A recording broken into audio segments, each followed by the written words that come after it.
Cinphomaniac is full of spoilers. If the movie's there in the title, we're probably gonna say everything that happens in it. So don't fucking listen if you don't want to know. Believe it or not, Eraserhead is my most spiritual film. Mm-hmm. Why elaborate on that? No, I won't. They say, how come if you're so happy, you make films that are so dark and troubling? The bottom line is the artist doesn't have to suffer to show suffering. Or, as you say, you don't have to die to shoot a death scene. I'm not all that strange, really. And also, everybody beneath a lot of times a calm exterior is, the subconscious, right? And that's where everyone has their little, well, not little, but, the denizens of the deep and all that. And this film, a lot of people say, is a real sort of subconscious experience. It unearths things that are inside of people. So it's sort of like a dream, the dream theme again too. A candy-colored clown sand tiptoes to my room every night. Just as darkness, future past, the magician longs to see. Oh, baby, I know every little star, just how sweet I think you are. Why haven't I told you? This is the girl. Chance, huh? Between two worlds. Excellent choice. Walk with me.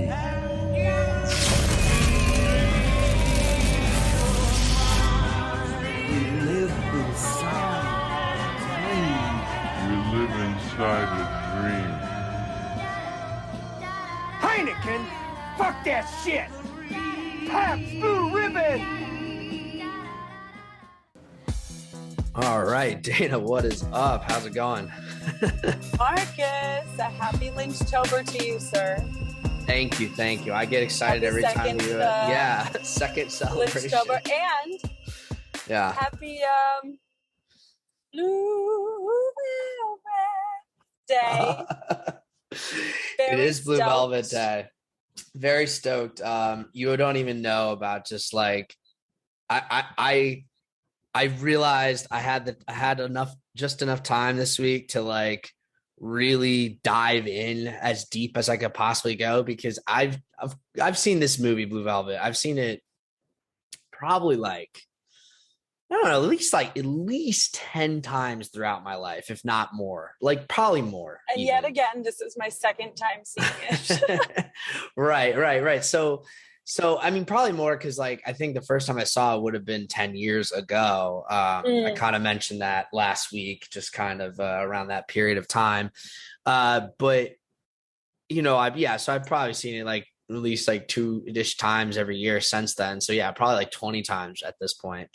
But going in really deep into it and like, because this is like, similar to some other films we've covered, and I've expressed a level of anxiety about it. I don't have that anxiety here because for 2 reasons I'll get to, but I was like, okay, this is definitely one of the most written about, talked about, like picked apart movies you can possibly have. So it's like, Sure. I take an extra bit of responsibility to come in here and be like, I'm going to give this whole like journey with everybody. I don't want to be like, I don't want to repeat the same stuff everyone else has said, number one, but which wouldn't be my instinct, especially with this film, because I think my take is a little bit different than probably a lot of people's.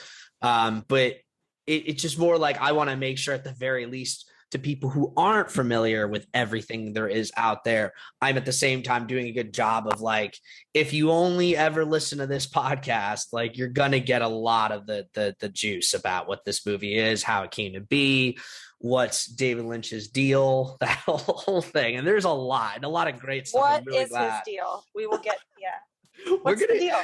I don't think we can answer that. See, that's actually the other exciting thing. And it lines up with last week. Like, this is just part 2 of a longer journey. And we like, Eraserhead, you're starting with the very, very roots. Blue Velvet is almost like, I'm gonna get a little bit more into this in a bit, but like Blue Velvet, I kind of almost look at like this is almost 2.0 like version of Lynch, but like honestly, it still very much feels to me like a prelude. Like rewatching it and re-immersing myself in everything about it, it's like as much as I love this movie, as much as this movie is celebrated, as much as there's so much to talk about with this movie, it's still not operating, in my opinion, on the level of what comes after it. And I know that, like, you know, different people have different opinions about that, but like really paying attention to the progression of Lynch as a filmmaker, that's like the brilliance of like the way we're doing this, kind of going in order here, is because it like you really kind of see, and even making the sort of skips and gaps we're making, like you really see the evolution kind of in real time, or as you're experiencing, not real time, but as you're experiencing this whole sort of thing we're doing here. So I'm happy with the approach we've taken as a result of that. I don't know. I'm also really happy for the refresher, because I think I was such a different person when I watched a lot of these films. Like when I first started getting into, you know, films and acting, and that I was such a young person. I think I wasn't ready. I couldn't, I didn't have the life experience to dissect something like this. I know what you mean. I definitely know what you mean. Yeah. Like, I think I saw this when I was maybe 18. So the person I was then and me right now would not get along. I would hate that girl. You know what I mean? So oh my God, really? Oh my gosh, it was so annoying. Can you imagine? I mean, I'm trying to right now, but like, I don't know if I have enough context. I'm curious about this though. I'm mildly annoying now. I was very annoying then. Oh, I see. And I think I just didn't have the life experience, like I said, and have the wherewithal to say, okay, let me sit down and break this apart. Just with 19-year-old baby Dana. No. So oh well. So this is a very real like revisitation for me. It's sort of like a first look as an adult. Okay. You know, who kind of, not that I consider myself a real grown up, but like I consider myself being more aware of the experience of others as well. And I think having been exposed to more people in my life and hearing more stories over the past decade or so, like, has definitely prepared me more to be ready to watch this again and have a view of real curiosity, I think. Well, that's really interesting. So you're saying, not to date you, but you're saying you haven't seen this film in like a decade plus. Is that what you're trying to tell me? It's Okay. been a decade. Wow. No, I mean, that's so interesting to me, just because like, I mean, for any other movie, it'd be like, oh yeah, okay. Yeah. There's movies that's would be true for me. They tend not to be movies I like very much. Vague memories of the plot. I kind of remembered basically what happens, but I didn't remember a lot of the details. Interesting. So okay, no, I'm very okay. No, that this does has me very curious, because like it's hard for me to put myself in those shoes with this movie in particular, because I feel like every single beat of this movie, like I could describe forwards and backwards. You know what I mean? Like that's just kind of like where I'm coming from. So it's almost like it's hard enough for me to just remember about the first time I saw the film. I can remember where I was in the experience, but like having that mindset of really not knowing where it's going.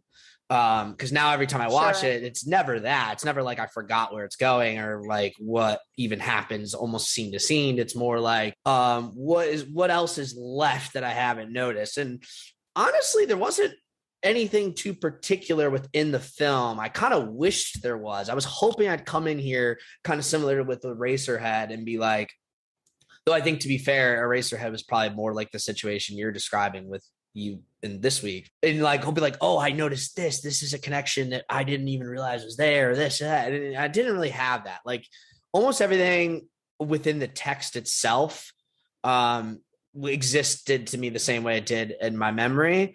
But I, at the same time, though, because of, like I was alluding to, some of the other things I was reading and absorbing. I think if I watched, even if having just watched this, if I watched it again, there's still things I could pick out that I didn't notice the first time.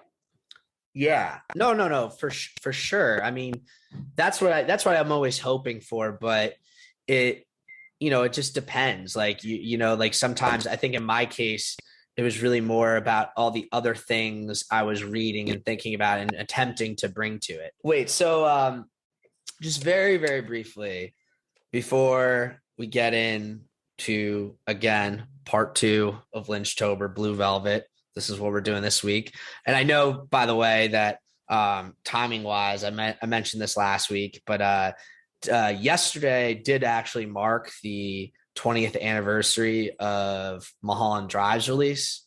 But yes, we're not getting into Mulholland Drive just yet. We're not getting there. We have, like I said, kind of the whole journey we're going on is trying to really kind of trace the journey here. So I just didn't feel like we could just skip to Mulholland Drive this week and then like double back. It would just not work for the type of conversation I want us to really be having and the sort of macro sort of thing I want to be doing. So we'll cover Mulholland Drive when we get to it. But yeah, it's nice to acknowledge that moment in history, which doesn't quite make me feel, quote, old in the way some things do. Cause I'm just like, yeah, I mean, it came out 20 years ago, but I didn't see it till it was 10 years old anyway. So it doesn't feel like that long ago to me, even though it's still been a while. Now, the other things I was going to mention just very briefly was I don't think you've seen it yet. You said you might see it next week. I did see the James Bond film, No Time to Die, which I think is pretty interesting, actually. So I got tickets for Saturday. Okay. Yeah. All the good seats were taken, and it was 2 packed this week. I was like, I don't want it. I'm gonna wait until I can get a good seat in the theater that I want to see it in on Saturday. Ooh, yeah, no, see, in the that's big weird. fancy seats at AMC, the big fancy seats. I saw the film on the AMC Sunset, granted on a Monday, so there really wasn't that big of a crowd, but like it was. I'm going the earliest showing on Saturday morning. I know it's gonna already be packed, but at least I got the middle seats in the back that are fluffy. I'll say this. What I'll say about it is, those are nice. What I'll say about this is it's definitely a film I'm kind of like, I don't know if I'll actually have the time or want to spend the money, but like I do want to see it again. Because it's just like, I'm curious kind of how I'll feel about certain things a second time around. But yeah, it's an interesting film. It was obviously long overdue. Like this was one of those movies that literally was supposed to originally come out in 2019. And here we're in 2021. Yeah. Because originally they just delayed it because they were just like, oh, we want a little more time to work on this, blah, blah, blah. It's a complicated movie. And then they delayed it to April 2020. So then they're like, oh shit, we got delayed to fall 2020. And then it was like, no, we'll just delay it a whole nother year. And then here we are. Yeah, kind of crazy. But okay. Yeah. And the other thing, again, not going to say anything else about this because I still haven't seen it. And if you've seen any of it, I don't want you to say anything about it, but I do intend at some point when I have time, probably not for like maybe another 2 weeks off, for being honest, because as long as we're doing Lynchtober, like I literally have to watch like 20 episodes of Twin Peaks over the next 2 weeks. So like I am in the middle of it. Yeah. I'm rewatching. I'm in the middle of it. It's on Hulu. Yes, it is. Yes. Yeah, no, we'll talk about it. I didn't even lay out ground rules with you about like what I think is important to rewatch. It doesn't really matter. You can kind of handle it however you want, but I can give you an interesting sort of notation on that if you want. Actually, that would be great. That would be great. I'll do it off air, not because I don't want the people here to know. I do actually. To know my homework? You don't want them to know my homework, Marcus? No, I do. I do because I want them to be able to do it for themselves. But I just feel like they'll have more questions about why I'm going to say what I want to say, and I'd rather justify it at another point. Sure. So yeah, sure. But nevertheless, just on this point, what I was going to mention is the big international Netflix hit, the Squid Game. So I'm not gonna talk about that. Just so everyone knows, because I'm sure people are like, oh, I want to know what Marcus thinks about this. No, that's it's actually been quite fascinating to just watch from afar, being like, I don't want to know anything about it because, it's supposed to be full of spoilers. But now I'm realizing every fucking day that goes by, the less likely I'm going to be able to experience it unspoiled because people just pop off internet videos about it everywhere. I know. Yeah. I've only seen 2 episodes. Oh, you have? So you've seen more of it than I've literally not seen any of it. Yeah, I've seen 2. And I have thoughts. Okay, we'll save them. But we could definitely. Don't you dare! Yeah, don't you dare! Don't you even start to go Guess there. what my thoughts are? Number 1. Oh my God! Please no! Oh, please no! Okay, that all out of the way now. I think it's safe to get into the meat of the discussion here. So we should start by explaining just a little bit. I think. No, I should mention kind of what goes in between Eraserhead and Blue Velvet, which we're not talking about this Lynchtober, but next year we'll get to these. Well, actually, no, one of the films we are going to talk about, I should say, but we'll get to that one too. But the 2 films that he made in between, feature films that he made in between Eraserhead and Blue Velvet, were The Elephant Man and then Dune.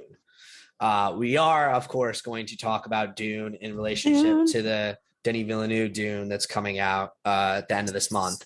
So we'll get to Dune. We'll get into all the dirt and scuff about what went down with Lynch's Dune, why he feels the way he feels about it, why I feel that I can commit this egregious act of blasphemy by even talking about it. Maybe and even, why I don't care and love it anyway. Yeah. No, you know what, Dana? Actually, it's funny. Like, there's never been more of a coming out party for people who like or love Lynch's Dune than there has been over the last few weeks, I've noticed, because now that there's other Dunes coming out, people are like, well, actually, I really like, you know what I mean? Like, before it was like kind of almost like an unspoken thing. Sting?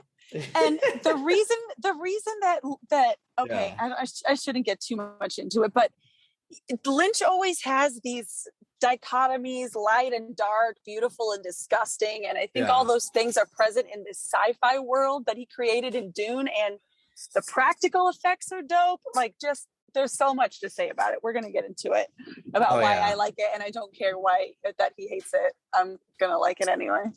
And told me not to watch it. I don't care. Know what? It is. Look, I would never say, he might feel the way he feels about it, but I would never say it's not your right to A, watch whatever you want, but B, like whatever you want, of course. I don't know. I'm not trying to do, and this is actually going to be very relevant to the conversation we're going to have today about Blue Velvet, because as much as I love this film, I have things to say about it that aren't necessarily flattering towards it. I'm not trying to be some like sacrosanct, like, oh, I worship at the altar of Lynch, and that's like whatever the master says or wants. Like, I kind of like jokingly sound like that, but that's really not my bag. It's just that I actually legitimately, I think for legitimate reasons, have an incredible amount of respect for him and his work, and in general, just respect kind of like, artists and authorial intent, if you will. He's one of a kind. There's nobody like him. Mm-hmm. I think a lot of some modern directors, you could confuse some works for other people's works. You can kind of interchange them and not really. I think who knows who directed? Could be any of these 10 people. I think David Lynch's work. I mean, this is not even just me saying it, not even just you saying it. I'm sure just about anybody who's even familiar with it, like, would say it's probably some of the most distinctive stuff. Absolutely. Yeah. And then maybe Tim Burton. Well, I mean, funny you name him, because like, he's the first person I would think, if anyone was going to get people confused, it would be those two. But that's a conversation for another time, unfortunately. Okay. Well, yeah. So The Elephant Man, I just backing up to that for a second. Really interesting film. Like I said, we're not really going to be talking about it. It was. I just want to throw in that I saw that very young in life. Very young in life. My mom loves that movie. It's a beloved movie, which is part of my point. That movie was a huge success. It's just so random. It's not really like a mom movie. And she's like, I love that movie. That movie was a very well acclaimed and awarded and beloved success at the time, and kind of does endure in its legacy today. And so that kind of put Lynch in a very good position for the remainder of his career. And one other note here, I'll just mention, and this could be a whole nother conversation, probably something we'll get a little bit more into and discuss Dune, but Lynch was originally on George Lucas's radar to be the director of Return of the Jedi. You're kidding. No, I'm not kidding. That's a real story. Yes, yes. Well, before Richard Marquand got in there, it was gonna be Lynch. It was gonna be David Lynch's Return of the Jedi. That is why did I never hear about that? How? That's insane. There's again, this is why we're going to talk about the context of Dune. Like, when you talk about Hollywood in that period, like the sort of Star Wars appetite and like the questions around who's going to be director of Star Wars and who's going to direct this next Star Wars that's not Star Wars was like a very obvious big topic. And obviously people wanted that to be Dune. So you can see kind of where these things start to hit the road. But yeah, all that's to say, now we get on to what becomes Blue Velvet. And Blue Velvet starts, like a lot of David Lynch things, with his ideas, right? And the ideas that David Lynch has described for Blue Velvet are always interesting if you don't know. He's like, it started with the feeling and the name and the song. It's like that nostalgia. And he talks about just feeling about red lips and green lawns at night. And then he was like, oh, and then there's later he was like, oh, then there's a severed ear, and the severed ear is a portal into the mystery. And one other quote that I've found for him that is a little bit strange, and actually I don't know if it's from him, but it's attributed to him. He was apparently telling, the execs at Warner Brothers, which we'll get to in a second, that he was like, I always wanted to sneak into a girl's room and watch her into the night in that. Okay. Which, funny thing to admit. Not a good thing to say. Really, real creepy. Well, okay, but yeah, trust me, we're gonna get into all that because there's just no talking about this movie without talking about things like that. So we'll get to all that, of course. But I'll just say that yes, he was very David Lynch. You'll notice this is a common thing because I'm gonna quote Lynch a lot today. That's fun because I did read his Room to Dream chapter about Blue Velvet. Got it. He's a very overly sharing person sometimes. Let me just put it that way. He's not someone who like really reserves himself in a lot of ways. I think a lot of eccentric artists need to be transparent. Yeah, you could say that. But yeah, so yeah, as I mentioned, like, so after Elephant Man, which was a success, I wanted to mention this last week because this is a film that goes back to like around just the period even just right immediately after Eraserhead. But there is an unmade Lynch script called Ronnie Rocket and the absurd mystery of the strange forces of existence.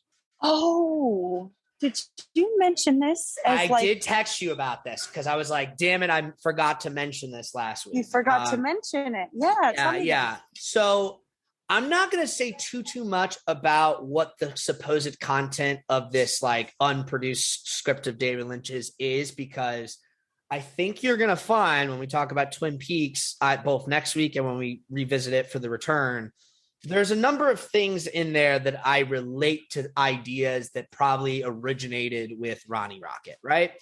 And Ronnie Rocket is about, I'll just give you the basic logline. You'll probably see where I'm going with this. Ronnie Rocket is about a little man with the power of electricity who specifically has like, I forget what it is, but like alternating current electricity. Okay. And he has a girlfriend named Electrocute, like cute. And Adorable. a lot of other strange things are involved. But I think what the most important thing, low key, is the subtitle of the film, which I read: "The Absurd Mystery of the Strange Forces of Existence," which I would maintain. I'll definitely explain why. Yeah, in Twin Peaks, but this could be true of if David Lynch's work writ large. If there was a singular log line to his work, it would be like exploring the absurd mystery of the strange forces of existence.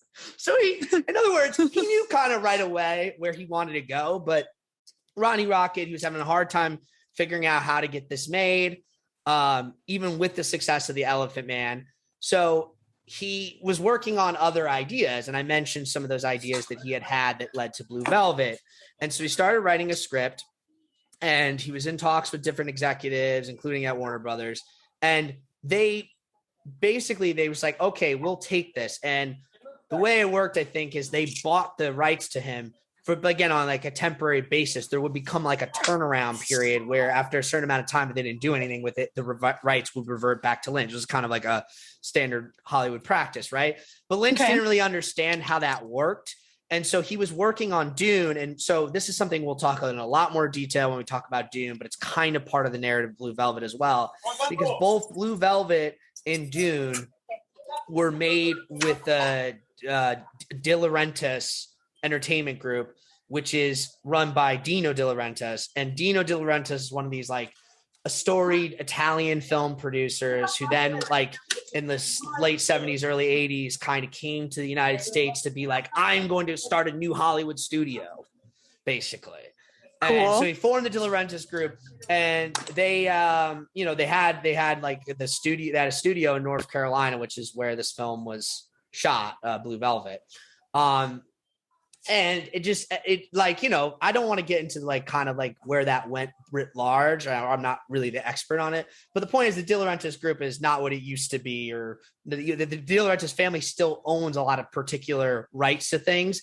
If you want to get into the complicated rights of Silence of the Lambs, they're involved in that. But yeah. But the point is, or I should say, are they the ones that own Red Dragon and the other ones? I think they're the ones that own the other ones. Yeah, whatever. There's like a thing with the Hannibal rights where the rights to Silence of the Lambs and the rights to the other Harris books are in different hands. And that's why like the TV show Hannibal, I don't know if you ever saw that. I did. I actually love that show. Great show with a lot of Lynchian influence. But Mads Mikkelsen, you really can't go wrong. Mads Mikkelsen, I agree. He's I love incredible. Mads. Yeah. No, absolutely. There's a big sort of through line there, but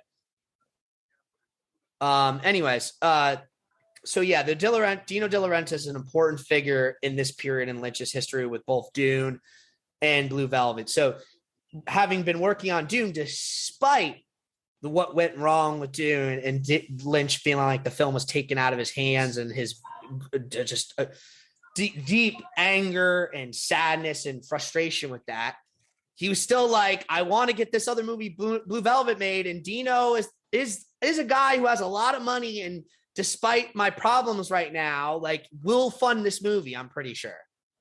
So he did that thing where he went to Dino, and Dino was like, all right, we'll make this movie. The problem was, of course, David Lynch didn't actually own the script. Warner Brothers did. But thankfully, Dino being that committed to Lynch, and this kind of put Lynch in, again, another position where it could have gone wrong, was like, all right, I'm going to buy the rights to your script from Warner Brothers, get it back, and we'll make the movie, which he did. Awesome. Now, the only reason that the movie happened, according to Lynch, I mean, even with all that, even with the money, because as David Lynch says, money can't buy freedom, is he's like, I have to have final cut on this one. I'm not doing it. We're not doing it if I can't have final cut. And interestingly enough, De Laurentiis agreed. Of course, I believe the stipulation was they ain't going to be like budgeted like Dune. All right. Like, it's going to be real tight. I mean, it does, obviously this film doesn't need a budget like Dune, but like, it's still like, was like, honestly, like one of the tightest budgets Lynch ever had to work with. Obviously not including Eraserhead or his earlier work. So he had a very tight budget, and that caused some constraints and some other issues that we're going to get to. But the point is he had final cut, and that's what made him happy. And kind of basically it's become the Lynch motto ever since, that he has to have full creative control over his films and can't ever have what happened to Dune again. But again, even this final cut thing, there's a big asterisk on it, because apparently Lynch did agree that no matter what, the film he would turn in would be 2 hours or less, which caused a problem because the early cuts of the film were for like 4 hours. Yeah, of course. So, so that led There's no to, way. Yeah, there's no way. But this is where it gets interesting from my perspective. So he ended up cutting like a shit ton out of the movie, and then you get the movie you get, right? Which I think is actually, and always have, a incredibly perfectly structured and paced film. Like truly one of the best paced films, one of his best paced films. And it's interesting because, you know, for a long time, I guess a lot of that footage that he cut was, quote, lost. Like he didn't have access to it or know where it was. It wasn't being properly kept and stored and all that. Eventually it was found, and then he restored it and created a presentation called the Lost Footage, which is like an hour-long thing that he cut together himself. With the help probably of his editing team, but like, you know what I mean? It's like his authorial work. And this is kind of a predecessor to what then happened with Twin Peaks and the deleted scenes from Fire Walk with Me, which he released as The Missing Pieces in 2014. So it's kind of like the predecessor to that. But unlike The Missing Pieces, I don't know if I ever saw The Missing Pieces. Oh, I'm definitely assigning you to watch it, because there's probably a couple things I'll want to mention when we talk about Twin Peaks. But don't worry, it's not that. I believe it's on Criterion. You can watch it. But anyway, you'll love it. You'll love it if you love Twin Peaks. It's more Twin Peaks. It's Twin Peaks you haven't seen. You're gonna like it. But unlike The Missing Pieces, which I kind of feel is a film or like a piece of, I don't mean to be redundant, an aspect of Twin Peaks and a kind of like worthwhile thing on its own. And it's not with every single thing in The Missing Pieces, but at least like with some of the things in there, I could see a version of Fire Walk with Me that would work with it. Though I actually ultimately kind of like that they're two separate things, because what works really best about Fire Walk with Me is kind of its focus. And a lot of what you see in The Missing Pieces is sort of like tangents and subplots, right? Okay, now, with the Lost Footage, the deleted scenes of Blue Velvet, it's not so much subplots exactly. I mean, some of it you could qualify as that. But honestly, when I watch this footage, and I watched it this morning, in fact, it's like, oh man, I'm so glad most of this stuff was cut from the film. Really? And there's some particular things I'm going to mention later that tie into some questions about the film and its controversies. But like, it's just like, these are bad scenes in most cases. They're like, oh man, this totally would have thrown off the pacing, or we didn't need this at all. Yeah. So it's like, just like interesting to me that that's kind of what came out of it. So in other words, I think the movie we got is the right movie, to make no mistake of that. Okay. Let's talk a bit about our beloved cast, because really that's kind of like where, like, to me, one of the greatest things about this film is like the core central cast of like Kyle MacLachlan, Laura Dern, Isabella Rossellini, and Dennis Hopper. And also just like in the cases of, you know, Kyle and Laura Dern, kind of like their beginnings or like their sort of ongoing relationship with Lynch is interesting. The other two have a ton of other interesting things. So kind of want to get into some of that, but just there's a fun little note here. I became mildly obsessed with one of Frank's lackeys. I was like, I know his face. Where do I know his face? And I ended up like pausing the movie and like going to watch. Dana. Claude Dorif was Wormtongue in Lord of the Rings. Oh, is that what he's from? Oh, he's Wormtongue in Lord of the Rings. I was like, why do I know him? But his face is so much younger than when I know him. So I was like, fine, I'll just look it up. I like, you know, sat there like seething for a few minutes. No, oh my God, there you go. That's something I did not know or notice. I knew that actor was very familiar, but I was mainly just thinking, what other David Lynch movie is he in? No, Lord of the freaking Rings, dude. Amazing. Huh. Yeah, no, and it's weird because like I've noticed that literally every time I've ever watched Blue Velvet, and I just never like really looked it up, and you know, whatever. That's fascinating. I did not know that. Okay, that makes a lot of sense. For fun.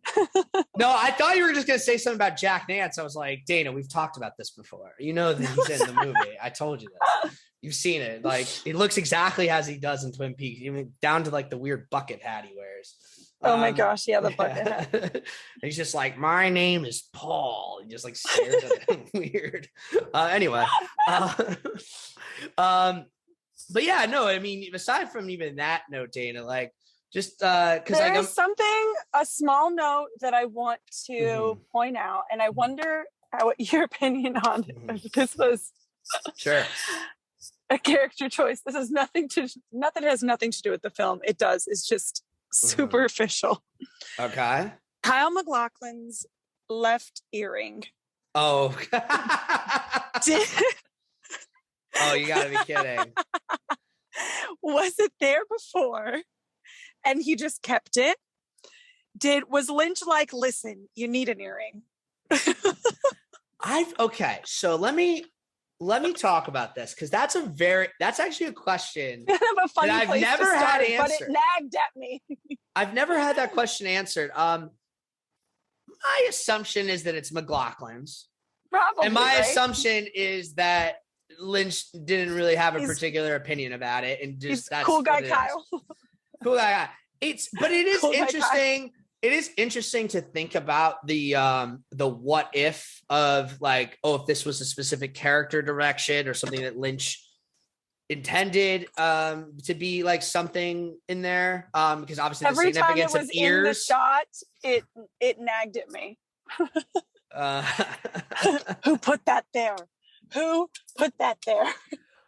Well, I think what's funny, well, I don't know, the funniest thing about it is honestly, until the Blu-ray, I don't think I ever noticed it there because it just wasn't sharp enough to see it.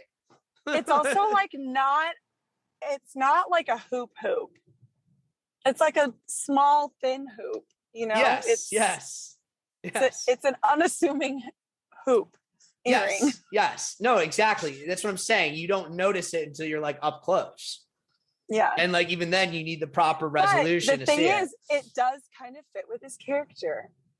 He's a little bit rebellious. He's going to break the rules, but not be obvious about it. Right. No. So that's the thing, Dana. I don't want to say that this was something that was, again, part of the character, something Lynch wrote, unless I have direct evidence of that, and I've never found it. But I think you're 100% right with what you just said. That's kind of why I leave that possibility open in my mind because. Well, here's why I was kind of confused by it too, because the costumes here are kind of all over the place for me. There are some nods to the 80s, to the 50s, to the 60s. I don't exactly know when this is. Okay. I know the movie came out in 86. I know that. But because the costumes are so all over the place, like Laura Dern is dressed like your 1950s girl the whole time. Well, look, so this is something I'm glad you're bringing this up, but Isabella Rossellini is full on 1980s, giving me Diana Ross. Like, there's no question about that. the wig, man. The hoops, the wig, Diana Ross. Okay, so can I want to try to address this because it's an interesting thing to make note of, especially in relationship to what's to come. Because what I would say is that the specific things you're pointing to and the specific sort of mix of periods, I mean, that's all there.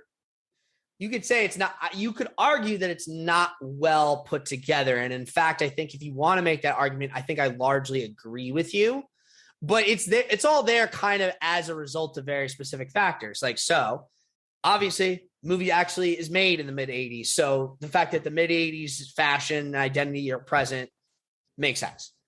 Another thing to keep in mind is the film is made in around Wilmington, North Carolina, set in Lumberton, North Carolina, which is a real place. We're going to talk a little bit more about that coming up.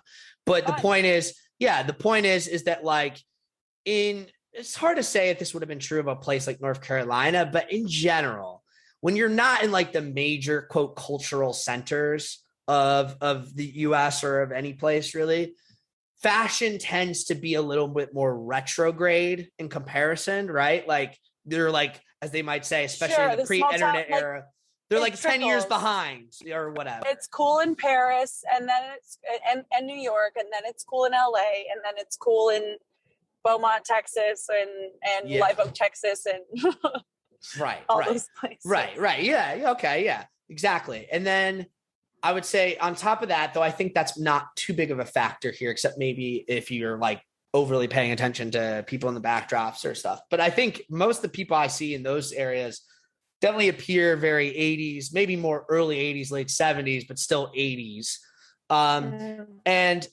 But like in the case of Dorothy or the case of Sandy, in the case of just like very particular characters, very particular motifs, Sandy's got like this bubblegum 1950s girl wardrobe. Well, yeah, so that's what I'm saying. So that is obviously on the one hand a deliberate thing that is a common thing in Lynch with all the associations Lynch is trying to bring up right from the beginning of this film of the 1950s America. But the thing is about 1950s America is that when you talk about the 1980s, his culture is obsessed with the 1950s. So even beyond Lynch's own artistic intention, like it's not uncommon to see like weird retro 50s things in the 80s, because the 80s has the same sort of retro obsession with the 50s that people today have with like the 90s.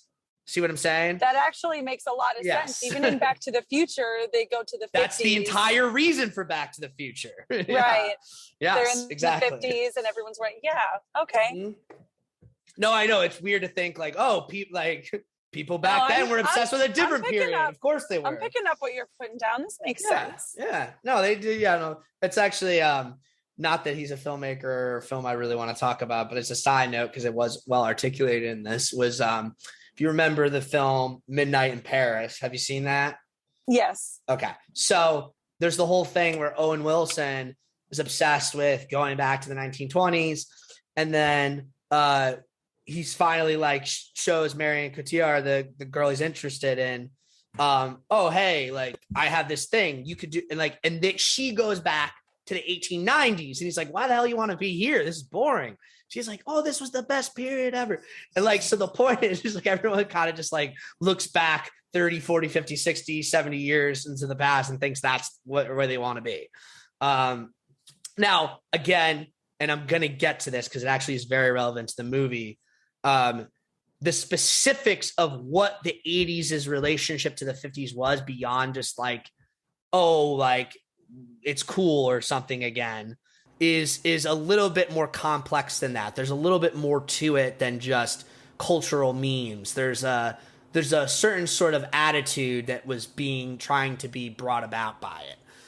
So we'll get to that. But needless to say, I think, and this is what I thought you were going to mention about the wardrobe, is Kyle MacLachlan's wardrobe in this film. Every time I watch it, that is one thing I'm always like, why does he look like I don't even know how to describe it, but it's a very particular type of 80s style that I'm just like with the skinny ties and stuff.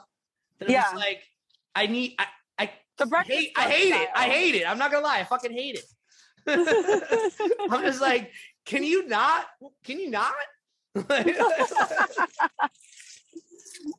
What the hell? And then, actually, that's my David Lynch was. What the hell? It's the best line. Maybe the best line in all of Twin Peaks. What the hell? Great meme. One of the great meme lines. But yeah, that's what I say to Kyle MacLachlan's wardrobe in this film as Jeffrey Beaumont. We'll get more deep into Jeffrey's character and what it means when we talk more about the deeper aspects of the film. But like, just in general, I find him to be a compelling character, a good everyman. And, you know, there's certain things that were cut from the film, which I'll also be getting to, that I'm glad were cut because I would not think that if they were kept in. Let me put it that way. Yeah. Well, oh boy. Wait till I am intrigued. That. Yes. Little tease for coming up. Laura Dern in this film, and this was her breakout role. She was literally only 18 when she shot it.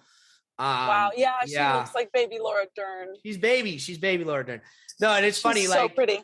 yeah, her career, because of that, like, her career started early. Like, that's the thing. Like, Her dad is a famous actor, so it helps. Her dad and mom are famous actors. Oh, so, and her mom. Yeah, that's right. Yeah. No, actually, when we're not talking about Wild at Heart this year, but that's actually one of the cool things about Wild at Heart is because her mom, Diane Ladd, and her are both in the film as mother and daughter. So that's an interesting aspect. But yeah, Laura Dern, and like, obviously this is the beginning of that whole entire arc of David Lynch's collaborations with Laura Dern. I think the one thing I want to point out about her casting that's interesting little note I dug up was just that originally they were trying to go to some quote bigger names, and I'm talking big names in 85. So of course they were like, Molly Ringwald, do you want to play Sandy? She was like, no. Because again, like when this script was going around Hollywood, as you might imagine, that like people were like, this is filth. This is disgusting. How dare you submit this to me? There was a lot of that. Yeah, speaking of course, you then have Isabella Rossellini as Dorothy. And Rossellini at that point hadn't really been an actor. I mean, obviously her mother's a very famous actor and her dad's a director, but like she was a model. She was a model, right? So, and I mean, she was always around movies, not just because of her parents, but she before this movie and after this movie, she became partners with David Lynch. But like she actually was married to Martin Scorsese for like a few years before that. So she basically just always been around movies, but just hadn't really acted in them. So I mean, this was a drag out performance. This was right. Yeah. And some people had a lot of problems with that, which is another thing we're going to get a little deeper into. I mean, right out the gate, though, her agency dropped her for taking the part. Well, she did full nudity, and a lot of agencies, especially back then, were more conservative than they are now. Right. Oh, yeah. So they were just immediately like, nope. Showing all your goods usually will, I mean, back then. I mean, yeah, it's weird. It's interesting how that works. You know, I don't really have too much to say about it other than I think people should be free to kind of do what they want, of course, and not face unusual penalties. But the penalties still exist. Yeah. You know, they're still there, even though they shouldn't be, they are. Mm-hmm. That's true. I don't want to mention names or anything or like go into specifics, but there was a miscommunique about a character's name that I played, and someone thought that I had done partial nudity, which I had not. And so an upcoming project that I was put on a veil for, like testing for, thought that was me and immediately called my agent and was like, we can't cast her because she's done nudity. And my agency was like, she's never done nudity. And they said, what? Isn't she this character? And they're like, no, she's this other character. And they're like, oh, okay, never mind. Yeah, we're going to see her tomorrow. So they rectified it. Yeah, because I hadn't actually done it. There was a miscommunicate, but the fact that I might have completely been dropped from consideration had I done something like that in the past. Like, you're automatically nixed from many, many projects. They won't consider you. Yeah. That's fucked. Because of who's sponsoring them. If you have a conservative sponsor, conservative producers, director, they don't want to be associated with that. So they immediately will just like, there's so many others you could choose from. So it's kind of like, I have no doubt there's a lot of weird double standards though too involved. You get artistic freedom, but you lose job opportunities in the future. So it's a 50-50, you know, you got to take it into consideration and really choose your roles wisely and decide if it's worth losing out future jobs to express this artistically in this way. Yeah, no, that's horrible. Well, speaking of the kind of inequities that actors can face and being blackballed or considered unworkable with, that brings us to Dennis Hopper, who Dennis Hopper at this point, we're talking mid 80s, was considered to be like dead to Hollywood and had been for a long time at that point. Because, it's interesting. Like he just like his falling out with Hollywood is just like kind of like this sort of saga where it's like he's kind of right there at the center of starting what we called the new Hollywood period, which I've mentioned before, with Easy Rider. And then shortly after that, just like so much of his drama and his like personal issues with substances and the way that would affect his business relationships with other actors, other directors. There's all the bullshit on Apocalypse Now, which already at that point was pretty late in his saga of like being considered unworkable with. It just becomes so toxic. So he was considered so toxic that like Hollywood was like, we don't cast him, we don't talk to him. He's done. Blacklisted. He's blacklisted. He's he's poison to all things. Persona non grata. Persona non grata. But he nevertheless still had his ear to the grind and had wanted to get back involved. I think at this point, he would insist, and his whatever representation he did have was insisting, no, Dennis is a new Dennis now. He's sober. He can work. He heard about Blue Velvet, read the script, and was like, I got to talk to David Lynch. And David Lynch was like, when he saw his name pop up, was like, yeah, I'd work with Dennis Hopper in the studio. He was like, absolutely not. Are you kidding me? We can't do that. But Dennis himself was like to David Lynch, was like, no, you can trust it. I'm good now. But the reason I need to do this is because I am Frank Booth, is what he said, which, even alarmed Lynch, because he's like, well, this guy, I didn't write him to be a guy you want to hang out with. So you're kind of saying on the one hand, oh, I'm good and clean and good now, but I am this guy who's a completely unhinged maniac, right? So there's that tension there. But from everything I know, Hopper actually was, unlike on things like Apocalypse Now or whatever, was actually a good to work with on this film. And, not to say he was perfect and who knows what happened that I might not know about, but he, it worked out. He was the perfect fit for the role. It kind of revitalized his career in terms of like, now people were like, oh, maybe we can cast Dennis Hopper as thing and things now again. He obviously had a good stretch in the early to mid 90s. Right. But yeah, just like the idea that Dennis Hopper could come back seeing himself in a character like Frank is interesting to me, because I kind of think like, and I think Lynch knew this, which is why he was like, oh, Dennis Hopper's actually perfect for this, is like the sort of thing that Hopper might have had problems with. And I don't just mean like, oh, doing drugs, but like just in general, like the sense of like control over oneself and impulses and like everything that kind of comes with that. That's kind of what Frank is meant to represent. But before I get more into that, I just want to highlight some of the other important figures in the film outside of the cast too. Because like similar with the cast, when you're talking with people like Laura Dern, like many key collaborations of David Lynch's career going forward do get their start here. An easy one to point out is Dwayne Dunham, who was the editor on the film. And Dwayne Dunham went on to edit the Twin Peaks pilot, went on to direct a few episodes of the Twin Peaks TV series. Was the first director other than Lynch to ever direct an episode of it. And then came back to be the editor for the entirety of The Return, also edited Wild at Heart. And David Lynch's relationships with his editors and the importance that his editors bring to the film. I mean, I kind of alluded to it with what I talked about with the deleted scenes of this movie and how I think the cut of this film and the pacing is perfect. And thank God those deleted scenes are in there. Well, I definitely think I have Dwayne Dunham to thank for a lot of that. And not even just exclusively Dwayne, but any of the editors that have worked with David Lynch. They're kind of important figures, I feel like, in his work because, you can tell, like, this is not to say I take anything away from his authorial or just screenwriter or anything like that. He's a director who benefits from having a very good and competent editor. I think when you look at specifically, like I was mentioning, the lost footage from this movie, the deleted scenes, like, yeah, I think all that stuff should have gone, like pretty much. So I'm like, I thank him. I thank him for that. Yeah. So there's that. The other competitor, this is the big one. We're gonna talk about this for a minute.